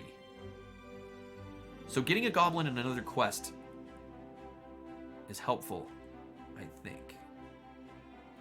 We can pass through here. Okay, we got to shuffle these up. It's day phase, so we need to bring 2 of these out. 1, 2. So we got a griffin and a foot to use. If we want to make an easy horizontal line, what's the grotto here do? Advance one of your heroes 1 space on a temple track.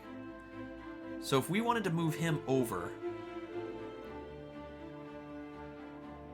and we had a guy in a temple,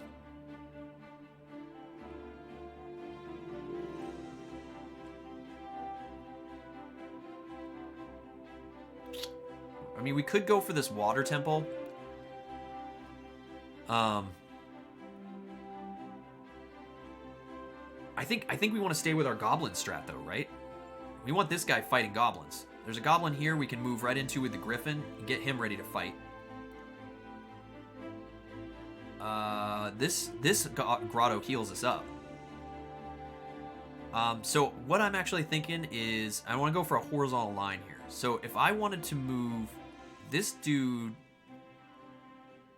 up, so I'm going to move this item meeple up to here to fight this goblin. Gain 2 power for each hero outside of my castle. This powers us up. So I'm thinking by foot, I'm going to move him here. Then we can set this guy up to fight this goblin here with the griffin. I mean, we could just do a 3. We could do a 3 goblin attacky turn. I'm gonna try that. I'm gonna go hard goblin, man. So I'm gonna go by foot. This guy right here. How much health do we have? It would be kind of nice. So if I move him here now, if I move this guy up to this card, he will get us two health for every hero outside our temple, which is pretty nice. That would get us 4 health because he would be outside.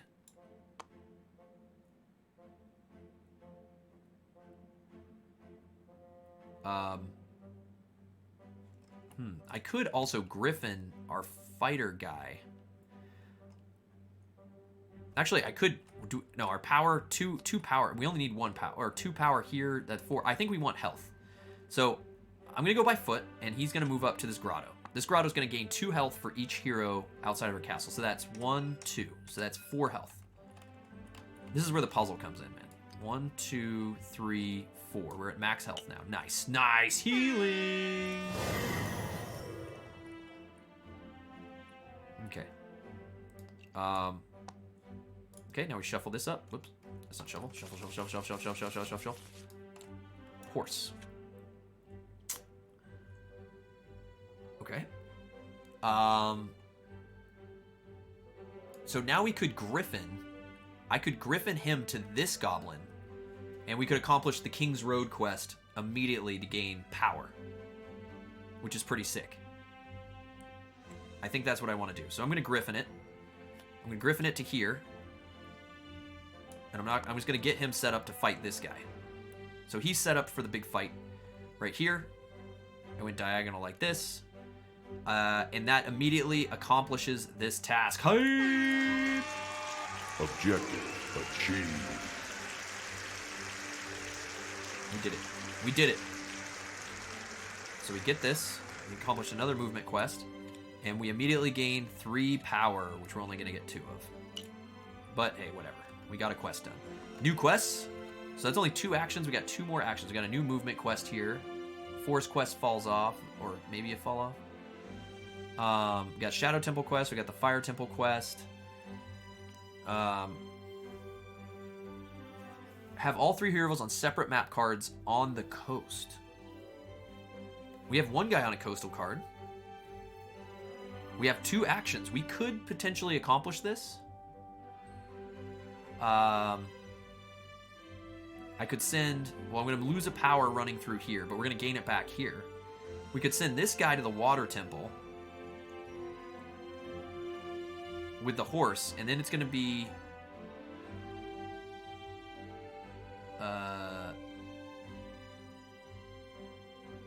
Oh, we never shuffled up and brought out the other thing when we did the Griffin. Okay, currently it's raft or horse. Raft or horse. I was like, where's my other option? So we have raft or horse, and then ship is later. We want this guy fighting him, so that's fine. And that's on the coast. So if we went by horse, I would spend a thing to get through here.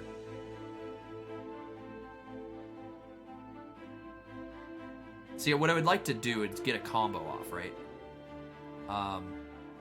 What are some of our things here? If we get the Shadow Temple done, is that on our character card immediately? Yeah, Shadow Temple's at the bottom of our character card. When the equipped hero moves to a map card, immediately roll the dice and gain 1 power for each roll. So that's pretty cool. We could go to the Shadow Temple. How? Not easily. We can't get to the Shadow Temple easily. But we could accomplish this quest. I wouldn't get this bank, but we could get to a goblin to fight. So, if I go by horse and run here, where's the dolphin spell? Okay, we're on dolphin spells here. We're here. So if I'm on the dolphin obelisk and I rest and I need to get here, that's 4 power away. We can only ever get to 3 power, so we can't learn the dolphin spell yet. Because we're right here. We can only learn up to this dude if we want to learn some power spells. If we want to get our power up. Just tons of things to keep in mind and think about in this game, which is kind of makes it interesting, but also is just a lot of stuff. I think we want to fight. I think we're just going to fight. But I want to accomplish this quest. So, I'm thinking of sending this guy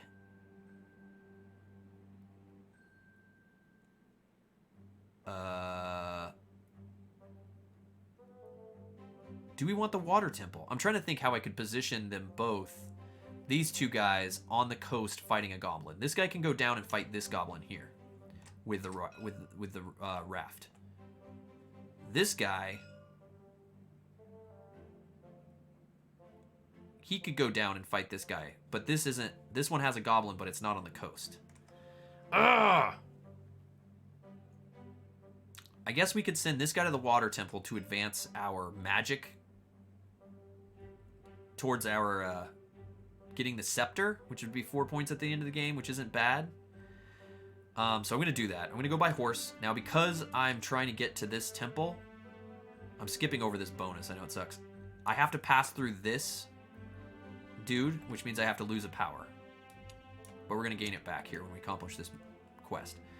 Okay, and then ship becomes available, but I'm going to use raft with this guy, which I'm going to pass through our castle, which no problem, to get to here.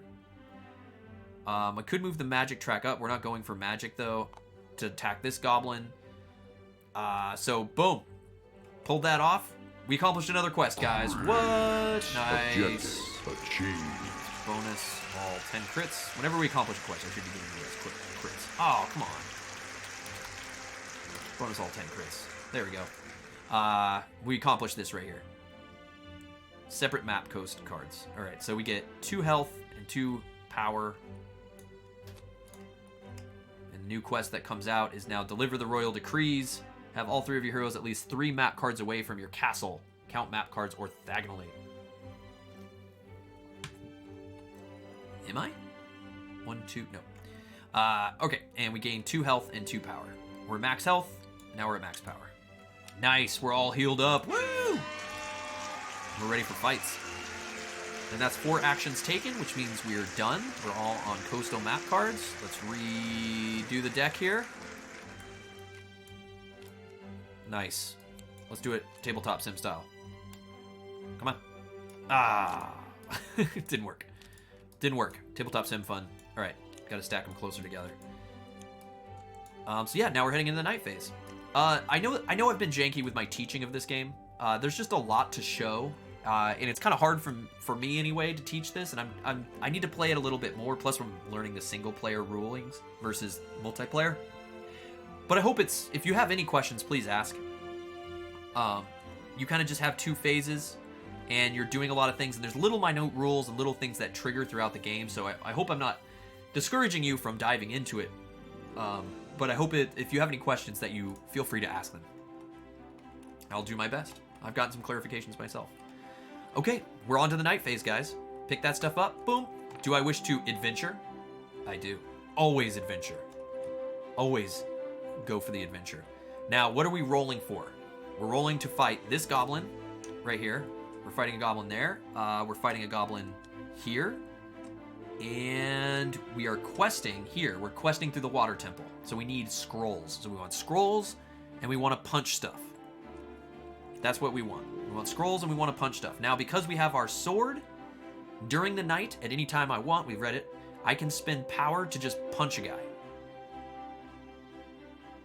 I can just use my power to punch guys. I can also use my power to forge ahead through here. The only reason I want this water temple is to get the shield, to advance our shield. And I need to do 2 temples. We have time to get the shield. I don't know if we would bank off it, but I think I want to just fight goblins primarily. So let's roll some dice. Let's see how this starts off. Actually, let's use some power. I'm going to use 2 power. 1, 2.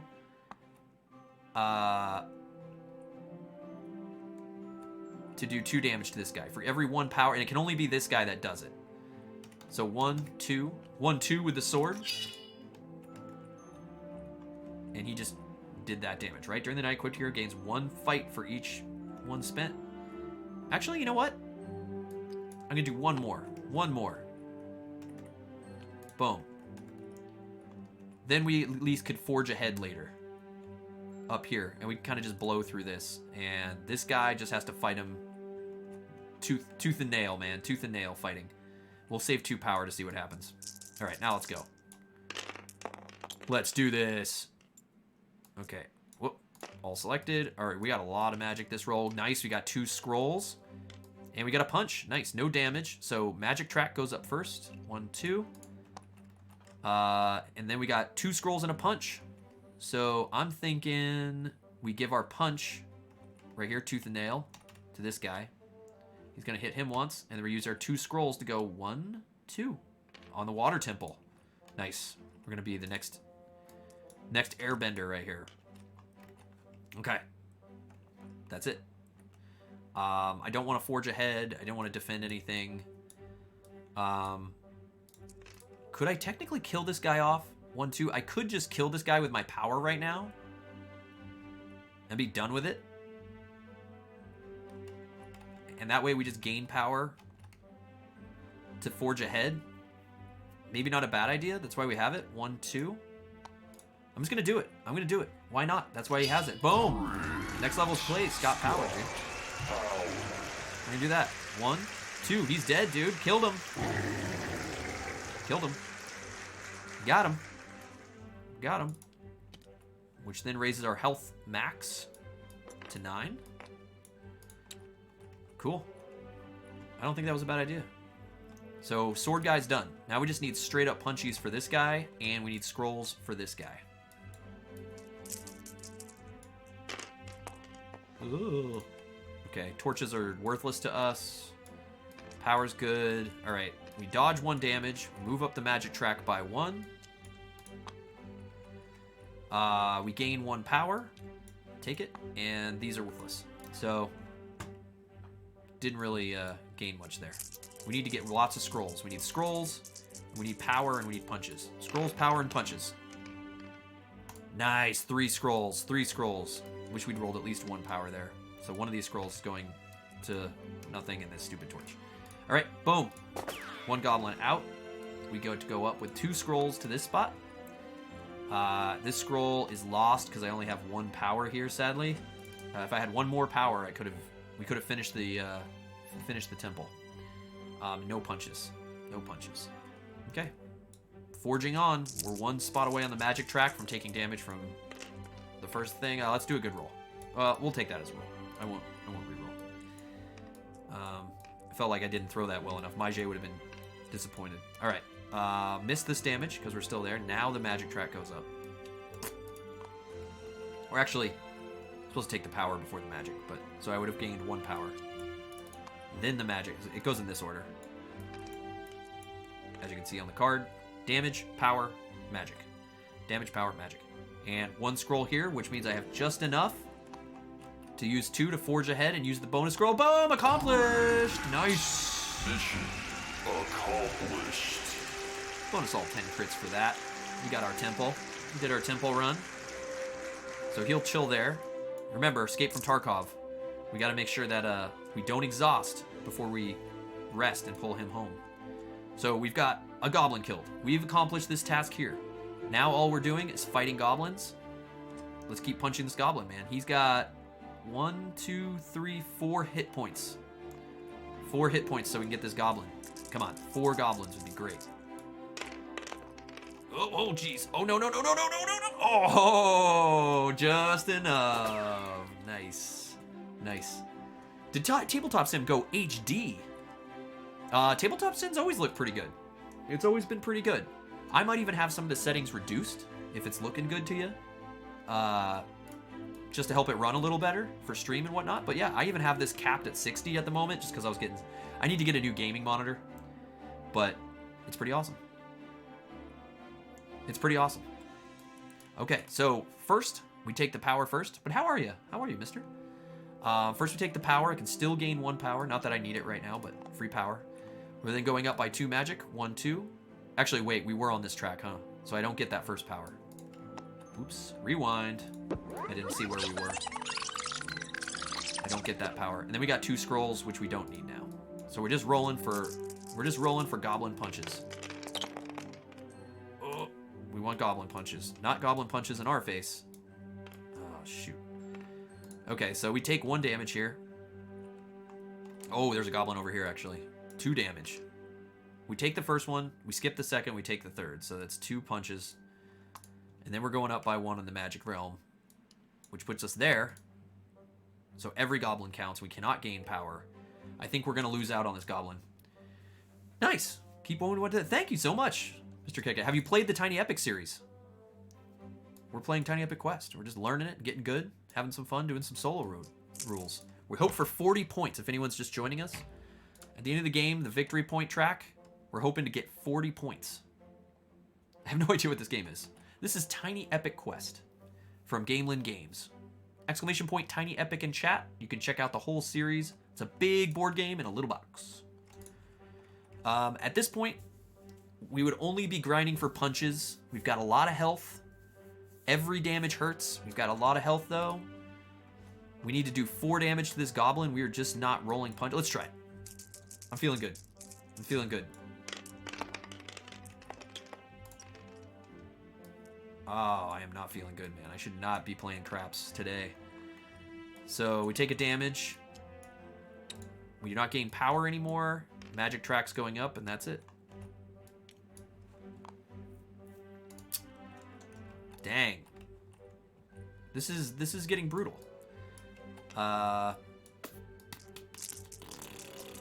We just need to do 4 damage to this goblin. I need goblin damage. Oh my gosh, man. Damage, magic track. So we can take another damage. Magic track is now maxed out.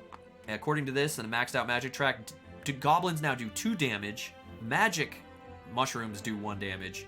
And that's it. So it's just all damage. So I'm going to rest. We're going to have to say we're giving up on this goblin right here. He wins. He wins. He wins, sad to say. I would rather not exhaust because I don't want to lose all my loot. Okay, so we're moving into the day phase. Let's resolve this round. I'm going to go to rest, meaning all heroes on portals. So this dude will come home. I gain a power or a health. We need power. This guy comes home. Oh, boop. Okay, he's coming home. We'll gain 1 more power. And let's remember we killed this goblin, so he will not... He will probably have to be... Actually, you do the goblin flipping before the goblin placement, so we do not have to flip him to aggressive. Just got to remember that ourselves. And then this guy comes back from the temple. Yeah! So we mission accomplished there a little bit. That's an objective. Objective achieved. There's no water temple quests, so we don't get any bonuses there. But we do advance. Sorry, I'm having to zoom in so much here. Our water temple here on our player board. Our shield goes up by 1 spot. So we're closer to getting our legendary shield equipped, which would be sick. So everybody's home. Oh, and I think I got a power for 1, a power for 2. The third guy, I'm just going to do another power. So we're at 3 power.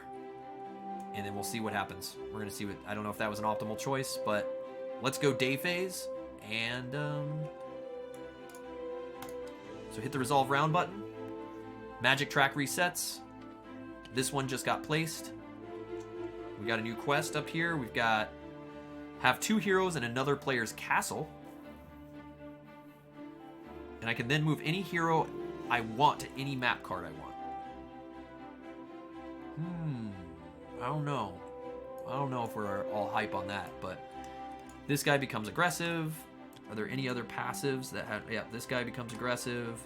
1, 2, 3, 4, 5, 6, 7. Okay, we're done. This guy I do not have to flip because the order of operations says I can leave him passive. Done. All right, so day phase is happening. We are currently round 4, so this is the last round. We need to get our points. We are at 3 goblins, which means we've got 6 points from goblins. I think we have 4 quests, so we only have 6 points from quests. Oh my gosh, that's only 12. And then we have 1 legendary, that's 16. And then we're at 2 spells, which is -1 point. Oh my gosh. Yeah, item meeples. Item meeples are the best. And this is in, if you're not familiar with the Tiny Epic series, all these 3D little meeples, the item meeples, these are in the physical game. They are awesome. We were just talking about them, and they do attach to the items. So you get a whole bunch of swords and shields, and you even get a cute little item rack to put them on. Who doesn't want an item rack? It's pretty sick. Yeah, the Tiny Epic series is great. In Tiny Epic Zombies, which is back here, you even get a meeple motorcycle. In Tiny Epic Mechs, you get a meeple mech. They have meeple mechs. In Tiny Epic Dinosaurs, you get dino meeples. What's another thing? Okay. Okay, so this resets. He's there now. Okay, so... Oh, boy. We need a score jump. Do we go for quests?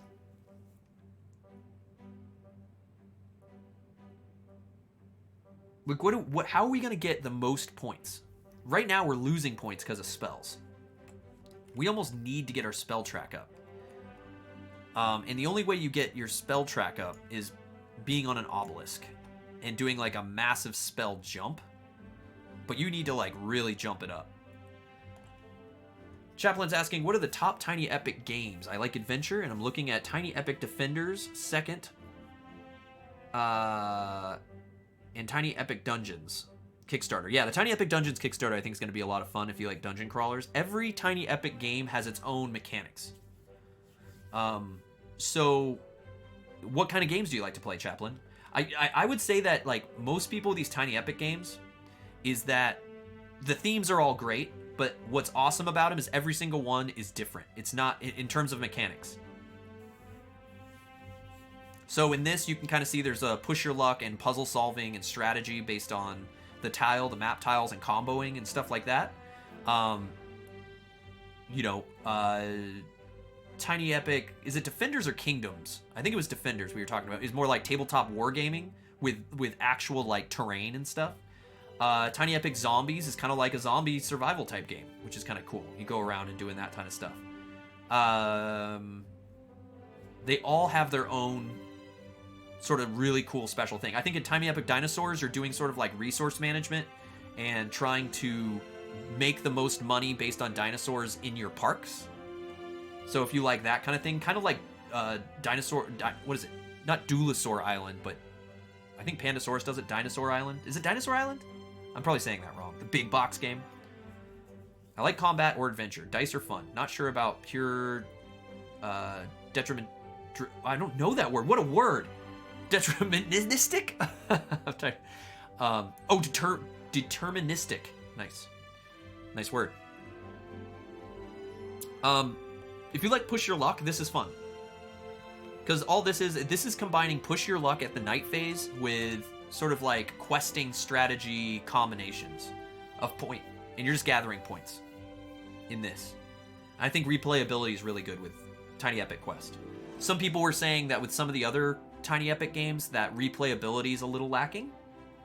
We're going to be doing more of the Tiny Epic series moving forward on the camp, and showing you kind of like what we think and how we feel.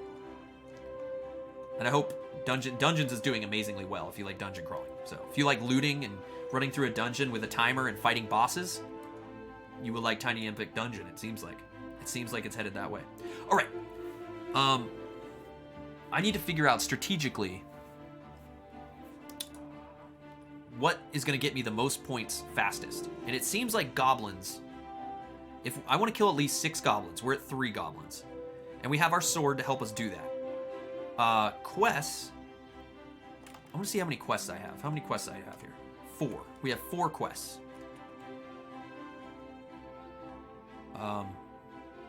We need at least 6 or 7 quests. So if we can get 2 more quests done quickly, quests and goblins, I think, are the way we're going to go here.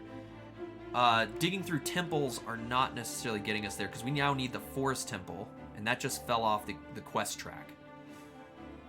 That would get us 4 more points. I think, which one of these is the easiest one to do? Have at least 3 map cards away from your castle. My castle's right here, so that would have to be like 1, 2, 3. It'd have to be like here, here, here, right?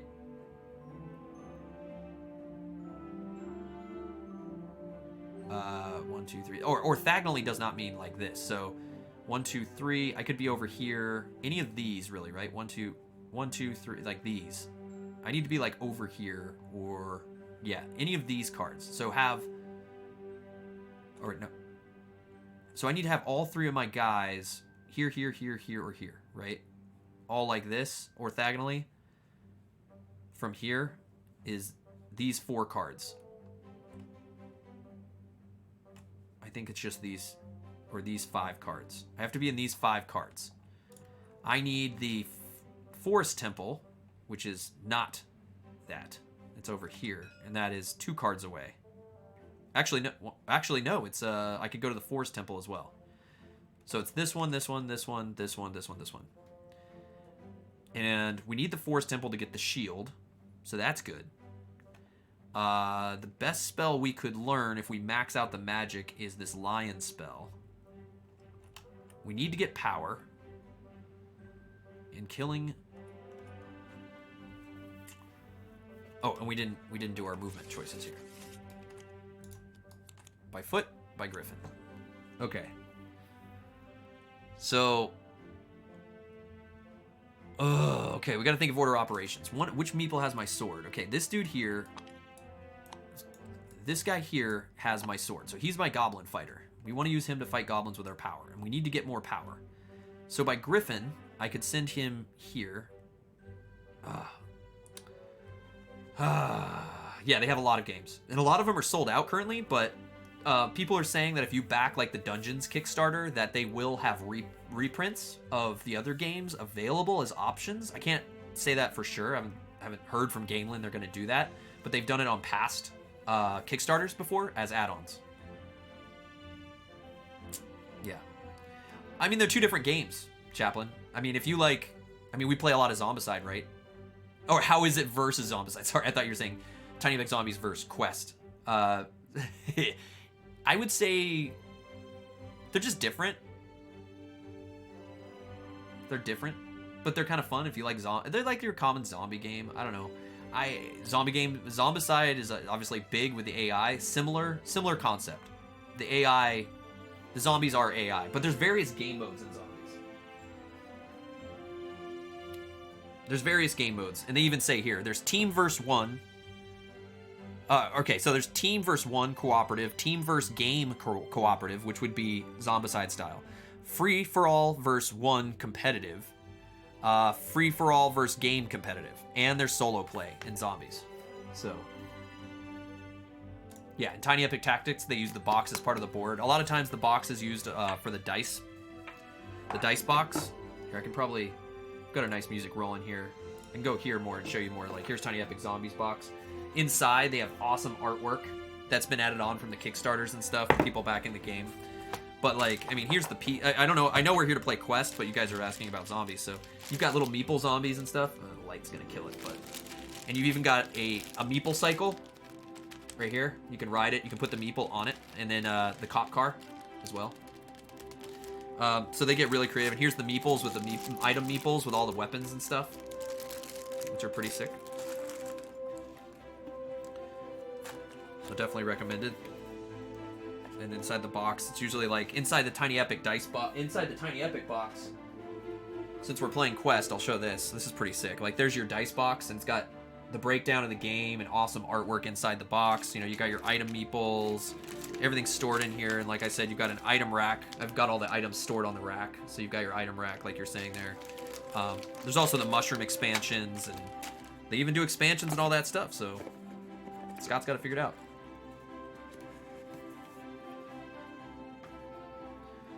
Shinner says this is more of a deck builder. Zombicide is more campaigny, like one deck dungeon.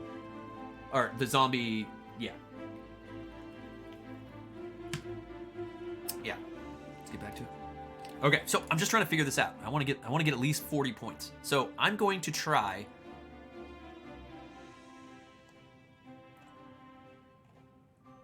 If I can get 2 more quests, that is very good for us. It doubles our score there, which is huge. This is not 2 away, though, and we need things. What did I say we need? We need the Forest Temple, which is helpful, so we need to get to the Forest Temple. How much power do I have? I'm going to have to pass through an aggressive meeple. We have enough power to do this. How do I get up here? It would be great if I had the ship. So, this guy's not going here. Right now we have Foot, and we have Griffin. By Foot is not going to get us anywhere. So we got to go by Griffin to try to get 2 away. Which, by Griffin, that would put one of my meeples here. Which allows us to get to this castle and helps us get here. I could put 2 meeples in the yellow castle. If we get ship next. No guarantees on getting ship next. And I'm just grinding for quests. And then, if I can accomplish that, I can move any of my heroes to any map card of my choice. So I would probably move one to the Forest Temple here, which gets us closer to completing this. Okay. So, first, I'm going to take a basic meeple, no sword, not my goblin meeple, because we'll hopefully save him. And he's going to griffin up to the yellow castle. I lose a power. But because I popped into a castle, I can gain a health or gain a power. So I'm going to gain that power back. So it's kind of null. All right, so boom. We've got one meeple in place for this, or for this, as well as this. Because this is 2 away. So that was a good move. Okay. So I need another guy here. So we have to shuffle this up. It would be optimal if we can get ship right now. We can get ship right now. We got horse. Great. Okay. Didn't want horse because ship would allow us to get here. Horse allows us to get somewhere else. This one would allow me. I have to... Okay. I only have to pass through... I only have to get into this. I don't have to pass through him, which I think doesn't cost me an action. Because I'm moving into his thing, not through it. Which would allow me to move one of my heroes up to 3 map cards. 1, 2, 3. Or... 1... Wait, what? 1, 2... Ah! Or 1, 2, 3. Ah. Because then I could use foot. So I'm thinking of using horse. I'm thinking of using horse to get here and proc the ability to move a hero up to 3 map cards. But I need to get into this castle with my dude here. It has to be another one of my heroes, because that would have been optimal to move him here. Ah, man. So, I think by horse, I'm going to move this guy here, and then move my goblin meeple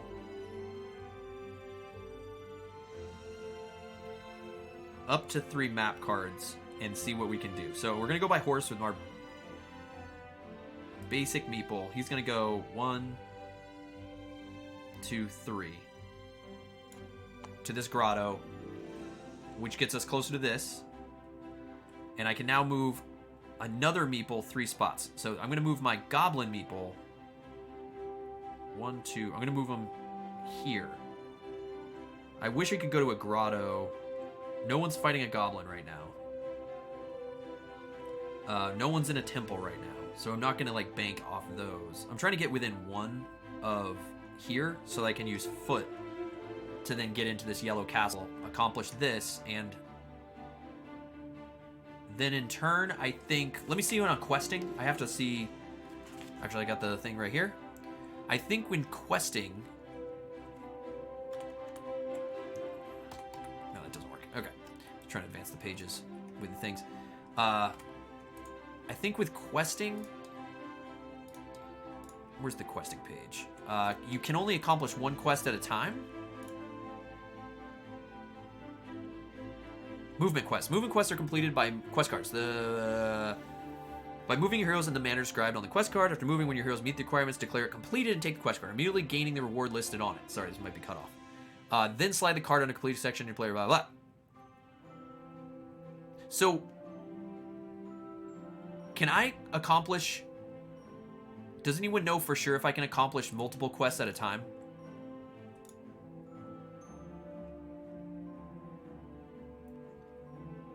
When everyone is taken, immediately slide the rest of the quest cards to the right to replace the leftmost spot. You may only complete 1 quest per turn. If moving a hero would result in the player completing more than 1 quest, that player can only choose 1 to take. But I think in single player mode, a turn is choosing a movement. Right? So...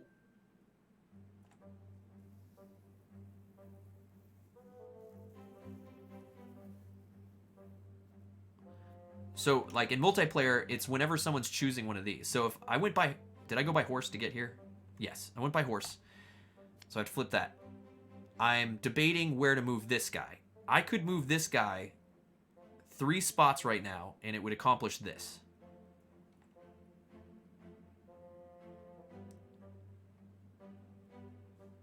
One, two, 3. So if I move him here...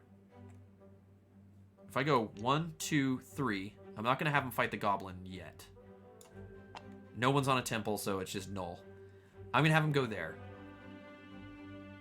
And that's 3 away. That accomplishes this. Does not accomplish this. It accomplishes this. So I can complete this quest. So there 1, 2, 3, jumped into this thing. Accomplished the quest. Woo! Sorry, just clarifying. Objective achieved. Okay, we get this then.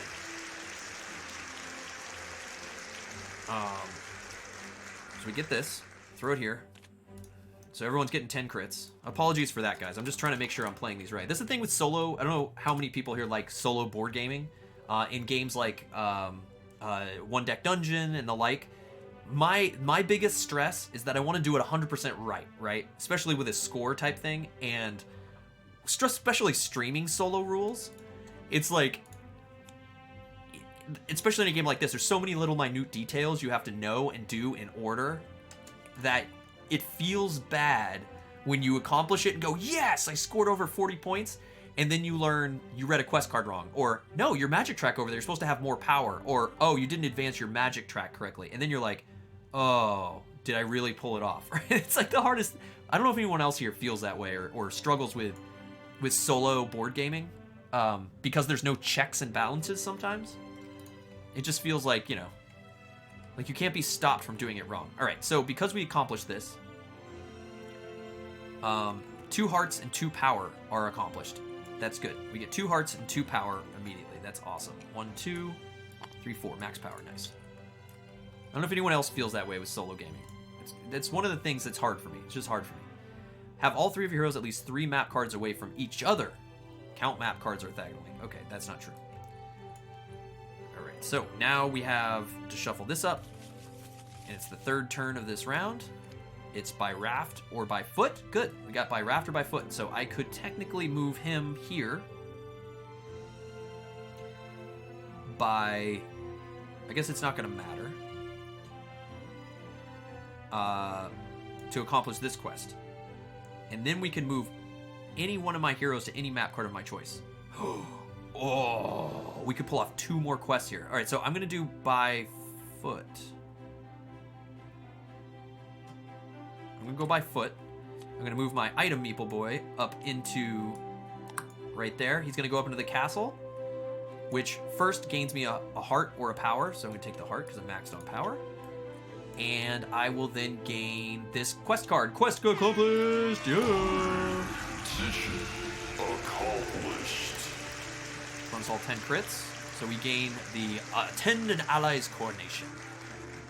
Have 2 heroes in another player's castle. You have as many heroes as you want here. Boom. Take this. Move any... So now I get to move any one of my heroes to any map card of my choice.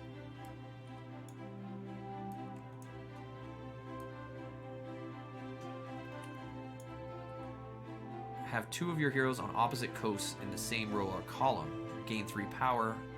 So both these I don't really need, but I could accomplish both these right now. So it says per turn. So this is the end of this turn.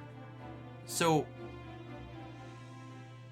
my question is, if I send my item meeple guy here, which I'm going to send him... I should send him to a grotto, shouldn't I? I'm going to send him here. Wait. I should send him to a grotto to get some bonus. Is what I should do. Move any one of your heroes to any map card of my choice. I should send him to a grotto. So I don't have anybody in temples, sadly. Conjure magic to advance the magic track. I want to send him somewhere to proc something so that then I can move into a goblin space, which then can accomplish one of these 2 tasks, which is technically this one or this one. I think I want to get this one. I don't really need either of them because I think I'm maxed out once I get 2 health. So I think I'm going to send... If I send him here, I can get my health maxed out. I don't want to do the magic track. I'm not going for magic. So I'm going to go here.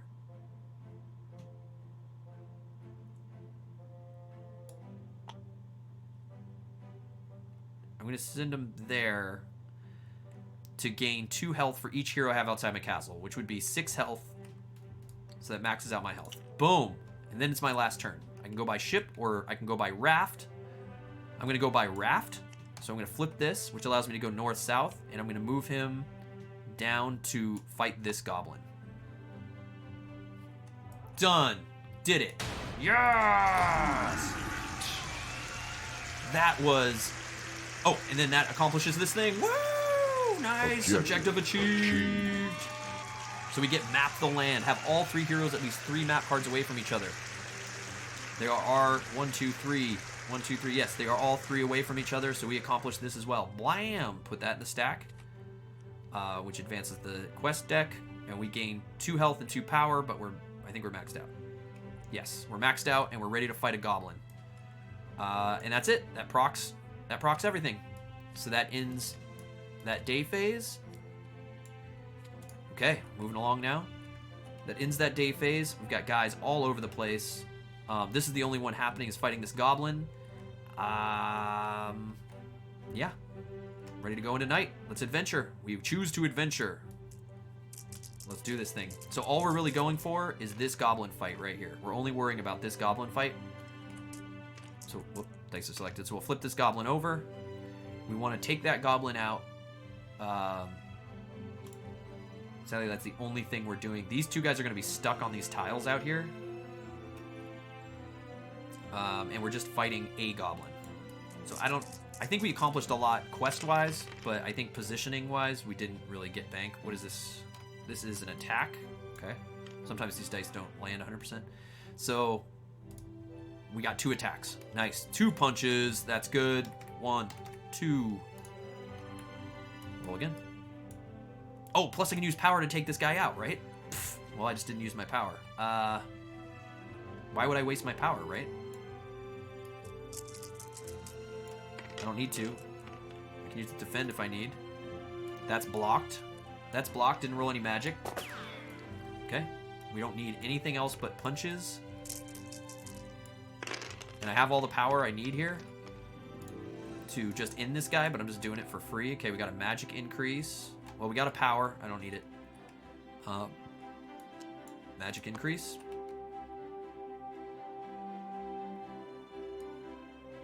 Whatever. Let's see if we can get it done for free and not waste any of our power. Stay max power. Dodge it. I would have gained the power. All right. So how much damage do I have to do to him? 1, 2, 3. Let's just do it. 1, 2, 3 with our item meeple sword. Boom! God powered. Nice. We'll take this out. Throw it down here. We went 1, 2, 3. This raises our max health to 10.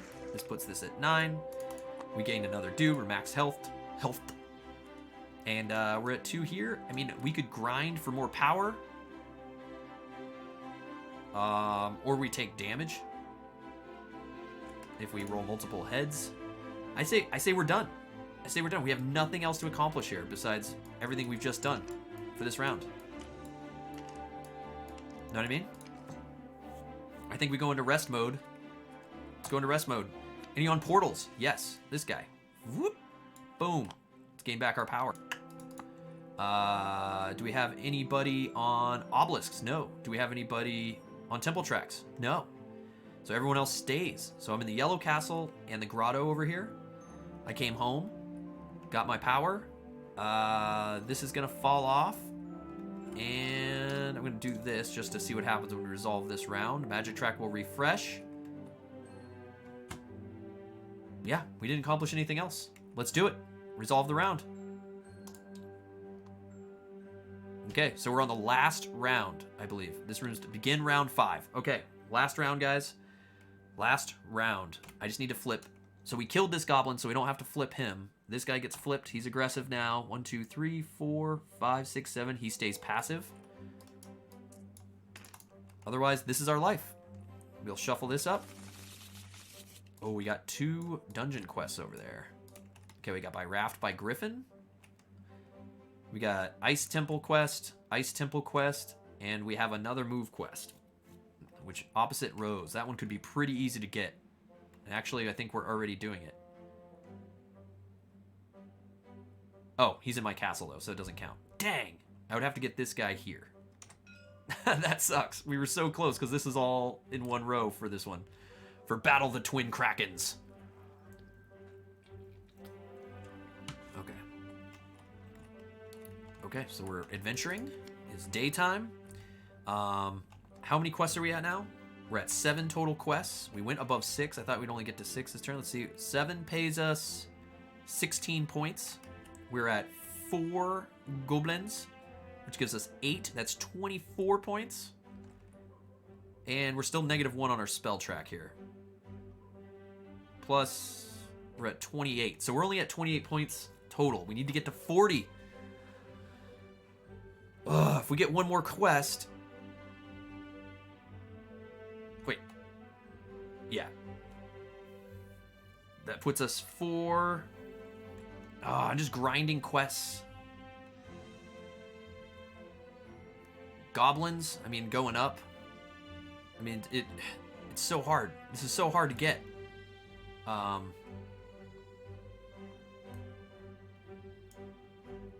think we just go for quests. We're not going to do temples this round. This is the last round. Just try to bust stuff out.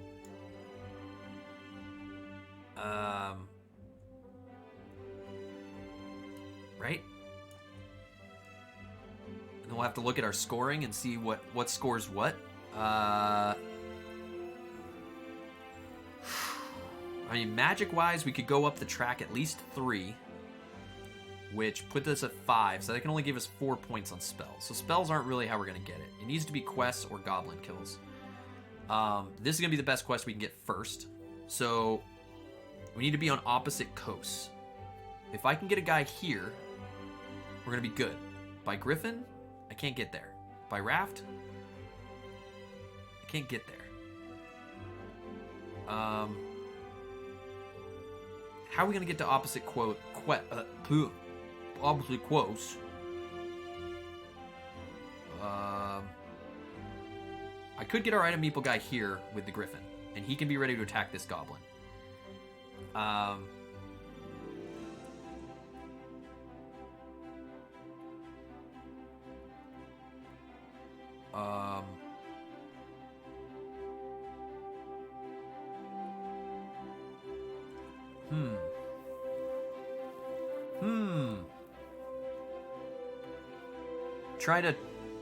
Trying to max out. I want to get this quest like ASAP. I can't get here because I can only use Raft and Griffin.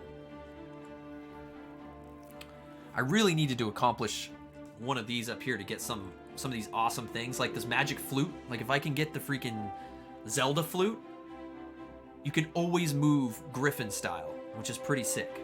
Like these have awesome benefits, and I think that's why I bad, because I didn't get any of these in this game to perk out my item meeples and really get around. Like we got one legendary item, we're almost got the shield. If we wanted to accomplish the forest temple, we can get the shield done, but that's only worth like 4 points during the night phase, which isn't bad. It's 4 points, I guess, and it'll accomplish this. I just don't see... I wish we'd gotten horse. If we'd gotten by horse, this guy could have flown all the way over here.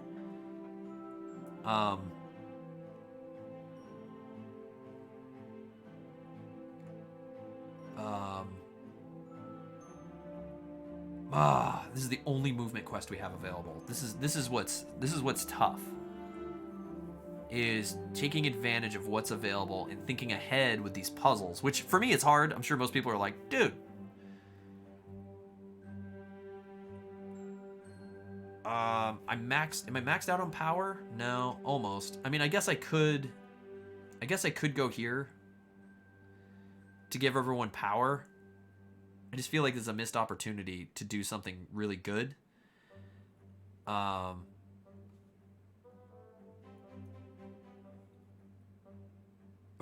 don't know what to do. Indecisive. I think I need to move this guy here, and then I'm going to have to go by Raft up to here to accomplish this. It's going to take 2 turns to pull off this quest. We need to get as many quests done as we can. That's no good.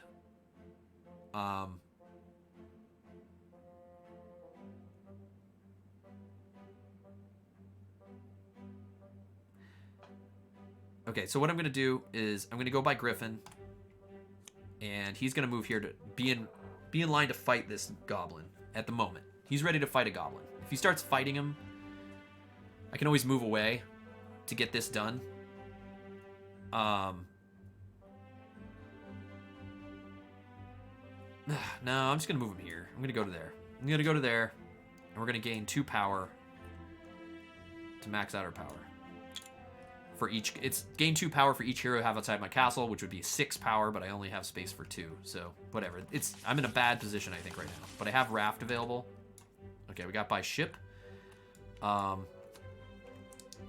ship would have been the optimal card to have. I could have flown right up here. So now I'm just going to go by... I'm going to go by Raft. And...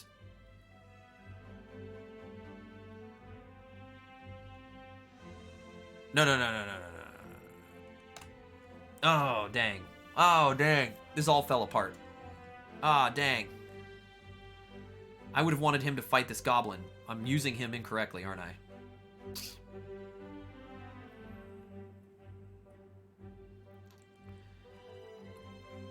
I should have put him with the goblin, and then I could have, since I had to do this 2 move-wise, got him out of the castle and got him, like, here. At least into the water temple. We don't need the water temple, actually. Ah, we're just gonna go by Raft. Ah, I feel like this is so bad. Whatever. Suboptimal plays right here. Suboptimal. We got this quest, man. Ah. Objective achieved. We got this quest. We got the quest. We battled the Kraken, man. We battled the freaking Kraken, okay? We battled the Kraken. We're getting the points. Nope, battle the Kraken right there. Okay, we're gonna battle that Kraken. Gain 3 power, which we don't need. We don't have space for. And we get a new quest. So we get to sweep out the temples. We have all 3 heroes on temples. Ooh, we gain 3 health. So we just need to get onto temples in 2 turns. So we have 1 guy there already. That worked out.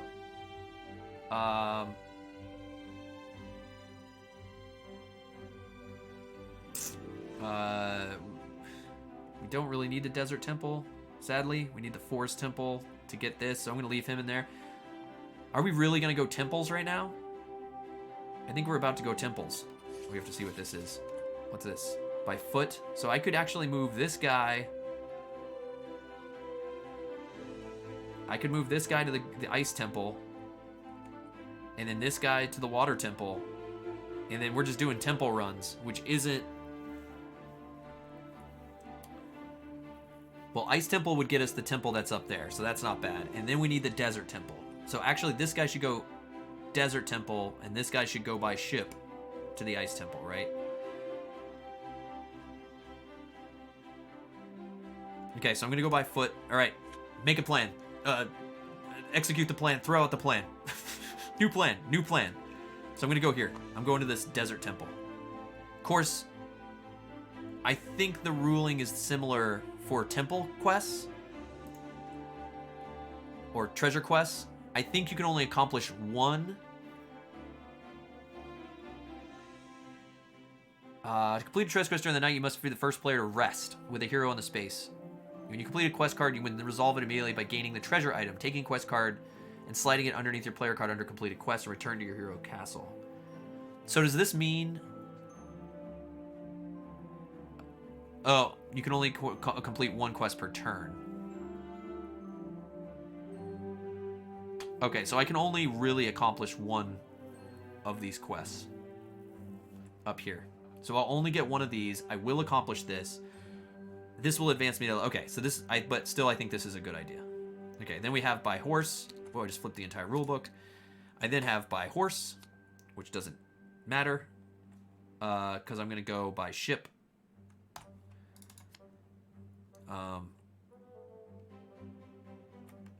To go literally just right here.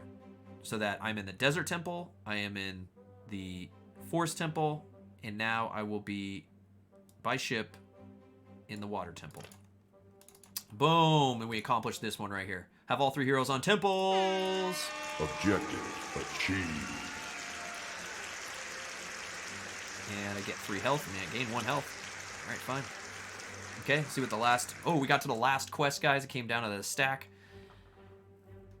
Have one hero on a temple, one on obelisk, one on portal. That will not be happening. We lost the desert temple quest, so that doesn't even matter now.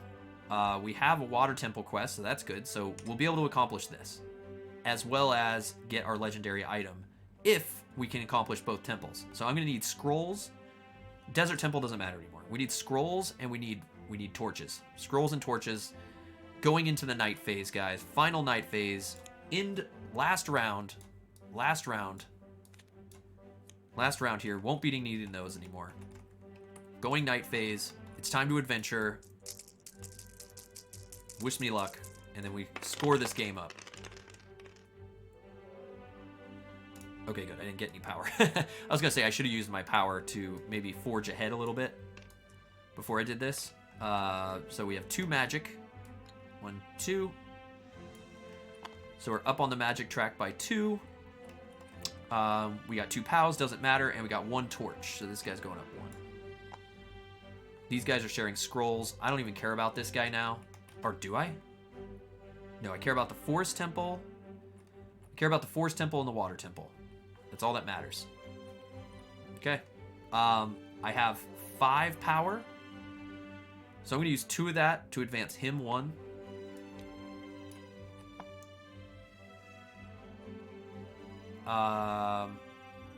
And chill. I need to push. We need to get these temples, guys. That's potentially like 8 points. Okay, that's an avoided. Oh, that's good. We got 2. Power comes first, so we restock our power. We got 2 scrolls. So... a 1. I'll use 2 power to move him here. But we need torches. Okay. Cool. Cool. Alright, let's keep going. I've got 2 more power. Should I use that power up here? No. If we get 1 scroll, I want to finish the... I think the bigger points are in the scroll temple, in the water temple. I think the bigger points are there. Oh, we're nuts, dude. That was a great roll. 1 hit. We take 1 bite. We get 1 power. And we accomplish the water temple with a crit roll. Nice. Objective achieved. We did it, guys. As long as we don't die. Water temple. So I don't get this quest until I rest, since it's night, since we're in the night phase. But we will accomplish this and get a potion bottle, which won't mean anything now because we're at the end of the game. But this card will be worth points. So we accomplished the water temple. Yes! Okay. Now we're on to scroll temple. That's all we care about now. 1, 2... Okay, so... if I wanted to... I'm going to go 1, 2, because all that matters now is getting my dude up. So I'm going to use 2 to forge ahead in my scroll temple, or I mean my fire temple, or the forest temple. Because now we're just going for our legendary shield here. Oh, these are good. Those are good. We still get 1 power here. Nice. We got 1 power. 2 torches gets us there. Okay, we need 1 more power, and we could forge ahead and finish the forest temple. Or just get torches all day right here. Torches all day. We were running torches like crazy earlier. Okay, so we got... what does it go? It goes power, then magic. So we get our power first. Scrolls don't... oh, scrolls do mean stuff. 1, 2 for him. Up there. Advance the magic track. And we have 1 scroll here, so we get to go... or 1 torch. So 1, 2. Plus that one. Finishes the forest temple, guys. We got it. Woo! Objective achieved. Okay, nice. So we finished the forest temple, we finished the water temple. We have 2 more slots to go in this desert temple here. And that's literally just for no reason. We don't even have to keep pushing to that, because that's netting us nothing. Because we would have had to beat Skull Temple, the Darkness Temple, or whatever it is, to even have a value for that desert temple. I think we don't have any reason to keep adventuring ourselves. So we're gonna rest. We're gonna throw this up as our final rest. Oh, hitting the wrong card, hitting the wrong button. And we will pull guys back. So any guys on portals? No. Obelisks? No. Last space of a temple track? Yes. So first let's do water temple. So water temple's coming home. Gain a power or health. We'll gain a power. And we get to pull off this. We get to pull off this quest. Woo! Mission accomplished there. Nice. Well, not level 1. Accomplished. Okay, so this is our first equipment quest we accomplished. So we get this jug thing, which if we'd done this earlier, we would have at the end of the day immediately roll all the dice and gain 1 health for each power rolled. Pretty awesome. So since we get this, it comes here, and we get to go grab the item, which is right here, and equip it to one of our meeples. He earned it. He gets to equip it. Boop! He's got a little jug. Yay! Item meeple. What? Look at this dude. Got a jug, got a sword. He's got a jug. All right, he got a little jug. Nice. So that gives us that card. Now the whole deck reset, and all these things pop up. What? Oh. Does this mean I can accomplish this quest? I think I have to choose one. I think when we were reading this, you can only complete 1 quest per turn. So even though they reset, if a hero was completing more than 1 quest, that player can only choose one. I don't get this forest quest. That would have been super awesome, man. Ah. Oh well. So we accomplish our forest quest. We get a power. The forest quest though nets us our shield though, guys. We get the shield. Yes! All right, that's a crit. Bonus everyone. 10 crits. Okay, so he's got a sword and a shield. That would normally spend 1 power to defend against a hit. So we're gonna come up here and he earned it. So he's got a sword and a shield. Yes, look at our 2 item meeples living it up right here.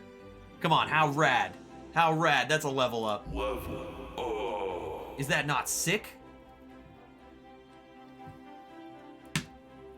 Yes. Best meeples.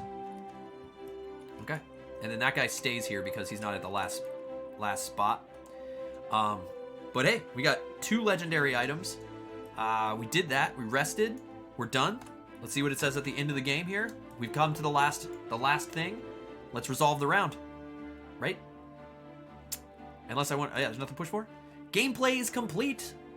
So normally, in this scripted mode, I'm sure there's something I'm doing wrong, and maybe whoever made this mod could tell me exactly. If you know Tabletop Sim, this is your player bounding box. I'm able to put stuff in here, and then it calculates. So it's saying down in the chat behind my picture, it's saying here you can place all quest cards, all goblin tokens, spell tokens, is in the right spot, and legendary weapons are not on the player mat, and it will auto score for you. Instead of doing that, I'm just gonna go by what the scoring tells us to do, and we're gonna do it ourselves, because math. We can do some math. I mean, I'm not great at it, but I'll try. I can fake it. So let's go here. Let's go to page, was the scoring board right here.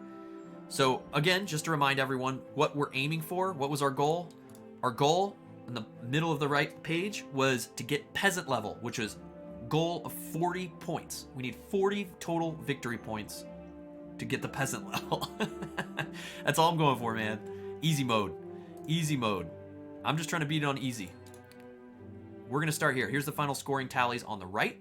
So when the game ends, players add their victory points. Players score victory in 4 different sources. Quests completed, goblins defeated, spells learned, legendary items found. So let's start with quests. We can see this here too. Quests. Let's see how many quests we got. We've got 9, 10. We've got 10 quests. So 10 quests puts us at... Whoa, we maxed out the quest line. 30 points, guys. What?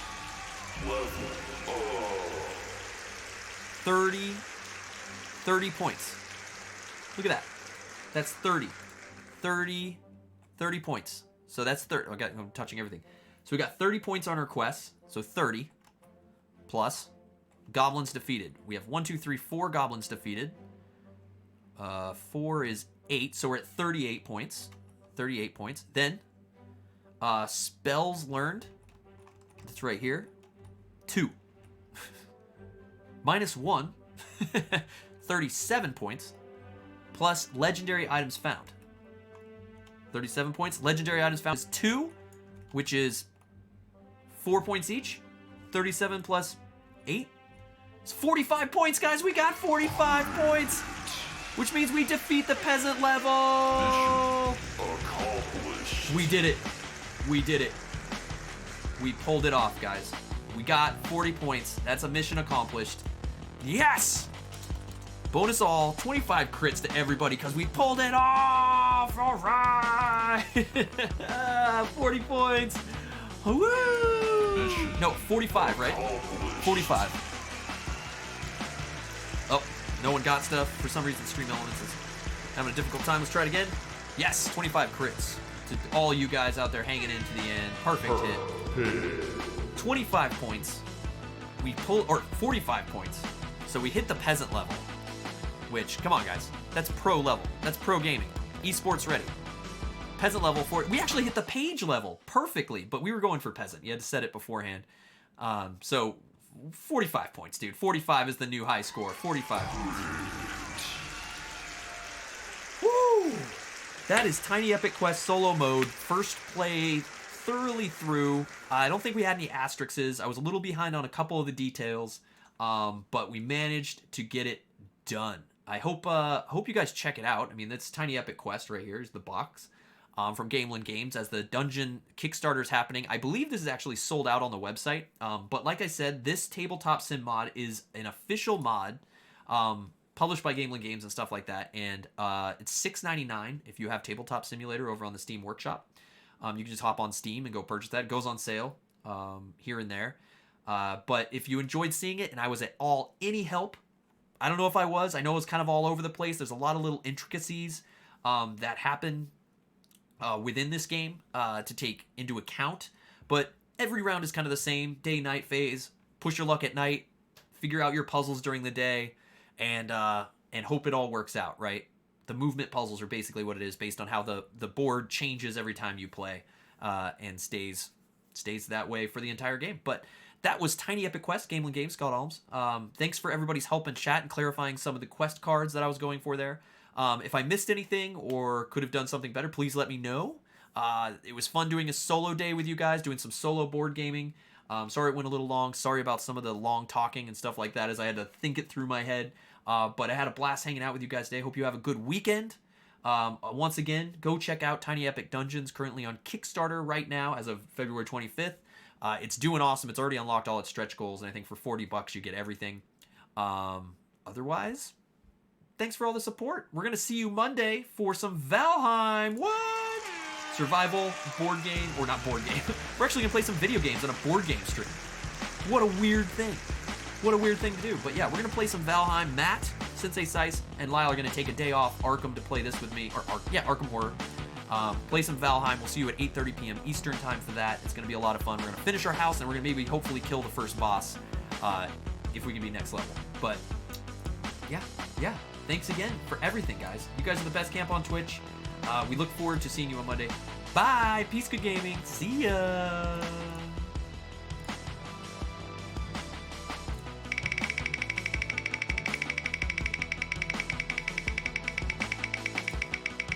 Yeah, I hit the wrong button. There it goes. I try to do this myself. There's the credits. Oh, gosh. Best game ever.